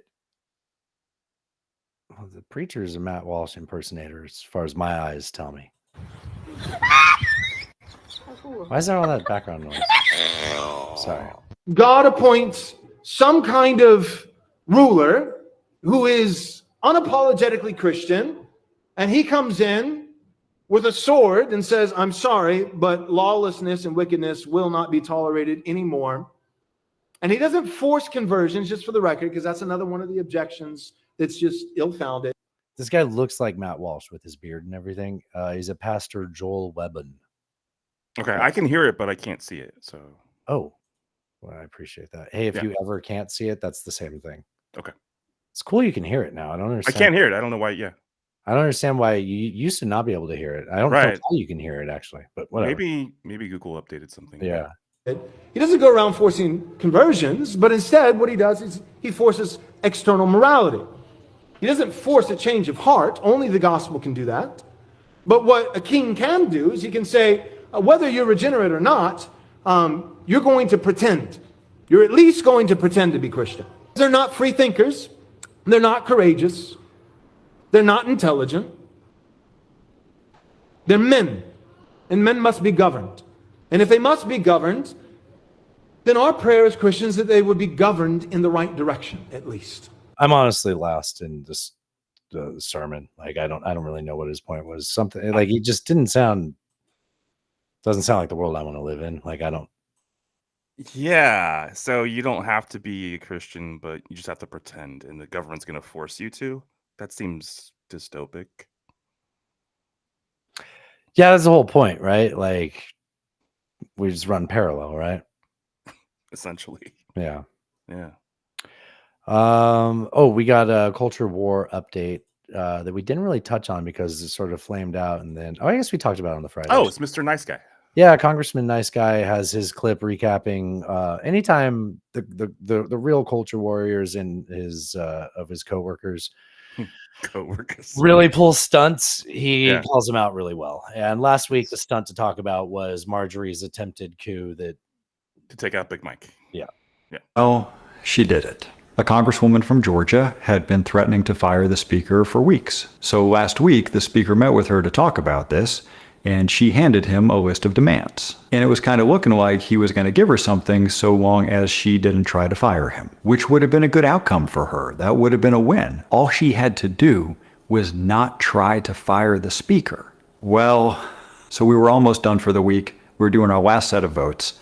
I was standing in the back of the House chamber just off the floor. All of a sudden, the Congresswoman steps up to the microphone and declares the office of the Speaker of the House to be vacant, which is the phrase you use when you're forcing a vote to fire the Speaker. She was throwing down, and all heck broke loose. All the members of Congress who had been in the cloakrooms off on the side all poured onto the House floor. The press scrambled into the gallery box, and we all listened as she read complaints about the Speaker for 15 minutes straight. that he worked with the minority party to pass a budget, that he fully funded the Department of Justice over her objection, that he allowed the vote to expel George Santos. What I can tell you as someone who was in the room is the way she did this was designed to be as unappealing as possible to the rest of the House. Her timing, her list of complaints, the language she used, it was all about pushing everyone else away. She wasn't trying to win. She wasn't trying to persuade anyone. She was trying to lose this vote so badly that she could portray herself as the lonely warrior. For that narrative to work, it's not enough to just lose. You have to get obliterated. And that's where I'm saying peak culture war. Like, it's unsustainable, right? Like, eventually you resort to stunts like that. And very few people are as skilled as Trump. She was. 95% of the majority party voted against her. 85% of the minority party voted against her. Although power is a power stage its own death, right? Indeed. Which means they voted to save the leader of the opposition. Why would they do that? Because everyone is sick of this. It's an elaborate media stunt which solves nothing. And the idea of letting her fire another speaker just to spin the chaos wheel again was so deeply unappealing that it took a House of Representatives which has agreed on almost nothing and united us around saying no like NATO, to that idea. Like NATO with Russia invading Ukraine. Right. Idea. With any Yeah, and then Mike goes up to New York and is like, the guy that paid the porn star was protecting his wife. So conclude the speaker wars of the we gotta keep saying that, right? Like, that's outrageous. Like, the man who speaks about morality nonstop is like, yes, and the president did not interfere in the election.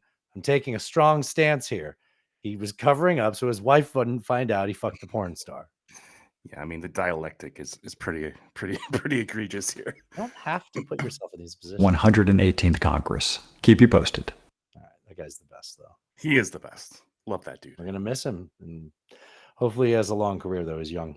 That's it. He's trying to run for AG, right? I think. Yeah, no, yeah, Secretary of State. That's right. AG, yeah, or Sec State, maybe, I don't know. Yeah, something that'll move him into the governor position eventually, and then we'll see where it goes. Yeah. But we were here first, bro. Remember us? We were on takies. I don't have any sounds about Russia. Russia put up an offensive. Russia be moving. You also saw that the Shoigu's out, right? Yes, Shoigu. Can you pad for me? Shoigu is out. Shoigu, Garamasov. Yeah, Shoigu's out, and he put Shoigu, Gerasimov. Such a great clip. With the beep, it's better. He put like an economist or something in charge, which is weird. But Javier Milei. And there was also not him. And there was also another shakeup where another high level. You wanted to. There was another high level defense minister sort of position that was also vacated recently. So while Russia is having gains on the field, it seems like Putin's not happy with leadership for whatever reason and is shaking things up. So, well, it's something to ask Cody tomorrow is actually, it's a great question to ask Cody tomorrow. So, like, is this from the optimist side that we sometimes occupy? Is this Russia recognizing that American support's coming and they need to take this territory while Ukraine's defenses are so bad and their troops are so depleted? I mean, it does seem like an opportunity that they should seize on if you know. Seize on. Yes. Saison. Saison. It's a good beer. All right. I suppose we'll talk about Russia tomorrow with Cody, and you guys can listen on the Patreon because you're studs. Hell yeah. $3 a month, guys. $18 a month gets you. Or $18 a month gets you the Culture War veteran t-shirt, like Mimo has. You deserve. Yes. It's cool. So I've had a thought. It's from that book. I sort of stuttered through it in the beginning of the show. That Robert Sapolsky book. It's called Determined. It's about determinism versus free will. And ultimately the book is on the anti-free will side of things, which hurts me to like, it hurts the brain to like go to those places. But I mean, I'm pretty persuaded by it too, but what do I know? Right. But I enjoy it. It is a challenging concept to grasp. It is, but it can be explained in a way that I It can. It can. understand, and then I don't like it, and then I can't explain, but it can be Same. explained. You know, yeah, Yes, it's like yes. clowns. Like Every time Sam does it, I'm like, okay, I can got it. follow Yep. this. Yeah, yeah. Yes. So what you're talking about is my ADD manifest in high school. I would like watch the beginning of a lecture, be like, got it, go home, can't do the homework, right? Like, Right, yeah. right. That's why they had to take me out of class, Alan. So one of the things he talks about, just as he has, books like this have lots of anecdotes in it, right? Where you learn things like why zebras don't get ulcers, right? And one of the facts early on in this one was that after a traumatic event, the amygdala increases in size. Do you remember what the amygdala is in terms of your brain? That's like controls your sort of Like impulse control. Impulse control, yeah, and Yeah. that's the thing that males develop later on in life than females, which is Right. why there's a Shouldn't be allowed to vote or drive a right, car. right. So one of the results of having an enlarged amygdala is great word to pick to put at the end of the show, Dustin. One of the effects of an enlarged amygdala is so I have to say this right because it's counterintuitive, a lowered threshold to perceived threats. So a heightened level of anxiety because your threshold, when you have an enlarged amygdala, you have like more brain area going, what the fuck might be wrong right now, right? Right. Okay. And any slight variance from the norm is like, maybe that's a threat. Right. So you have a lowered threshold to perceived threats. And, I can tragic personal life, right? Like I survived a pretty traumatic event. Sure. And I noticed afterwards that like I kept having anxiety attacks and I couldn't understand why. And kind of understanding why has been helpful since reading that in the book. Yeah.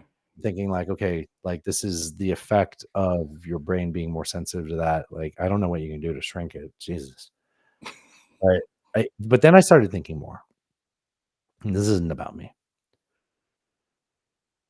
I don't think it's a bold statement to say that we've all collectively, guaranteed, been through some pretty traumatic events in the last few years. Absolutely. Just as the culture, yes. And I don't think it's unreasonable for us to have a lowered threshold to perceived threats. And I think there's got to be some effect from that, yes. I think it explains a lot.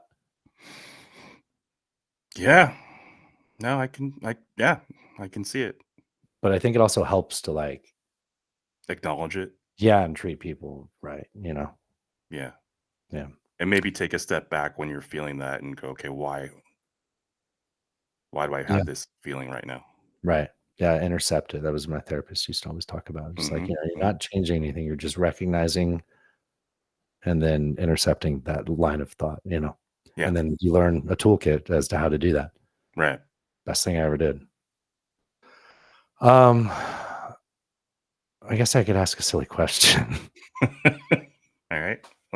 They were playing Sweet Caroline at the bar, and Sanally said, like you said, bitch, I've never felt so good. Bitch, I never felt so good. Sweet Caroline. Dun, dun, dun. He was making us sing it. I was like, fucking Broadway, man. I never want to go to this fucking hell. I went to Hank Williams Jr.'s bar. I'm going to stop the recording, okay? Okay. All right, cheers. Drive safe, y'all. Cheers. I went to Hank Williams Jr.'s bar. It was so fucking trash, dude. Really? They were doing I'll keep the recording going. This is for Patreon, I guess. They were doing Hi Thrash. They were doing somebody asked them to play Big and Rich. And so it's just like, God fucking damn it. Like, it's not 2003, right? Who would do that at a Hank Williams Jr. bar? Because it's just like they put names on buildings on. I That's hate another people. part of it. It's not a Hank Williams Jr. bar, though. It's not like a okay. I understand. It's a big, loud, obnoxious honky tonk, and it's not a honky tonk. It's bright lights and big stage and tall ceilings. And so they start doing it, and they just go that dun dun dun dun dun dun dun. They do the first verse, and whenever he says long necks down, I always say long horns down and flash the horns down. Yeah. And then they start the next verse with 90s and 2000s hip hop lyrics. And their point was, this is a generic fucking pop song. They made a country song the same way all these rap songs sound the same. Right. And they did it for 30 fucking minutes, Alan. Oh, God. It was horrible. We were just like using the bathroom and drinking a beer and getting the fuck out of there. It was just, God. What a shit show. Is such trash. Come to Nashville. Go to Roberts. Just go to Roberts. Just go to Roberts. That's a good time. I have a shirt from there. See you tomorrow. Yeah. We should probably figure out what we want to talk to Cody about. But we'll figure something out. I'll text you. All right. Cheers. Cheers, man.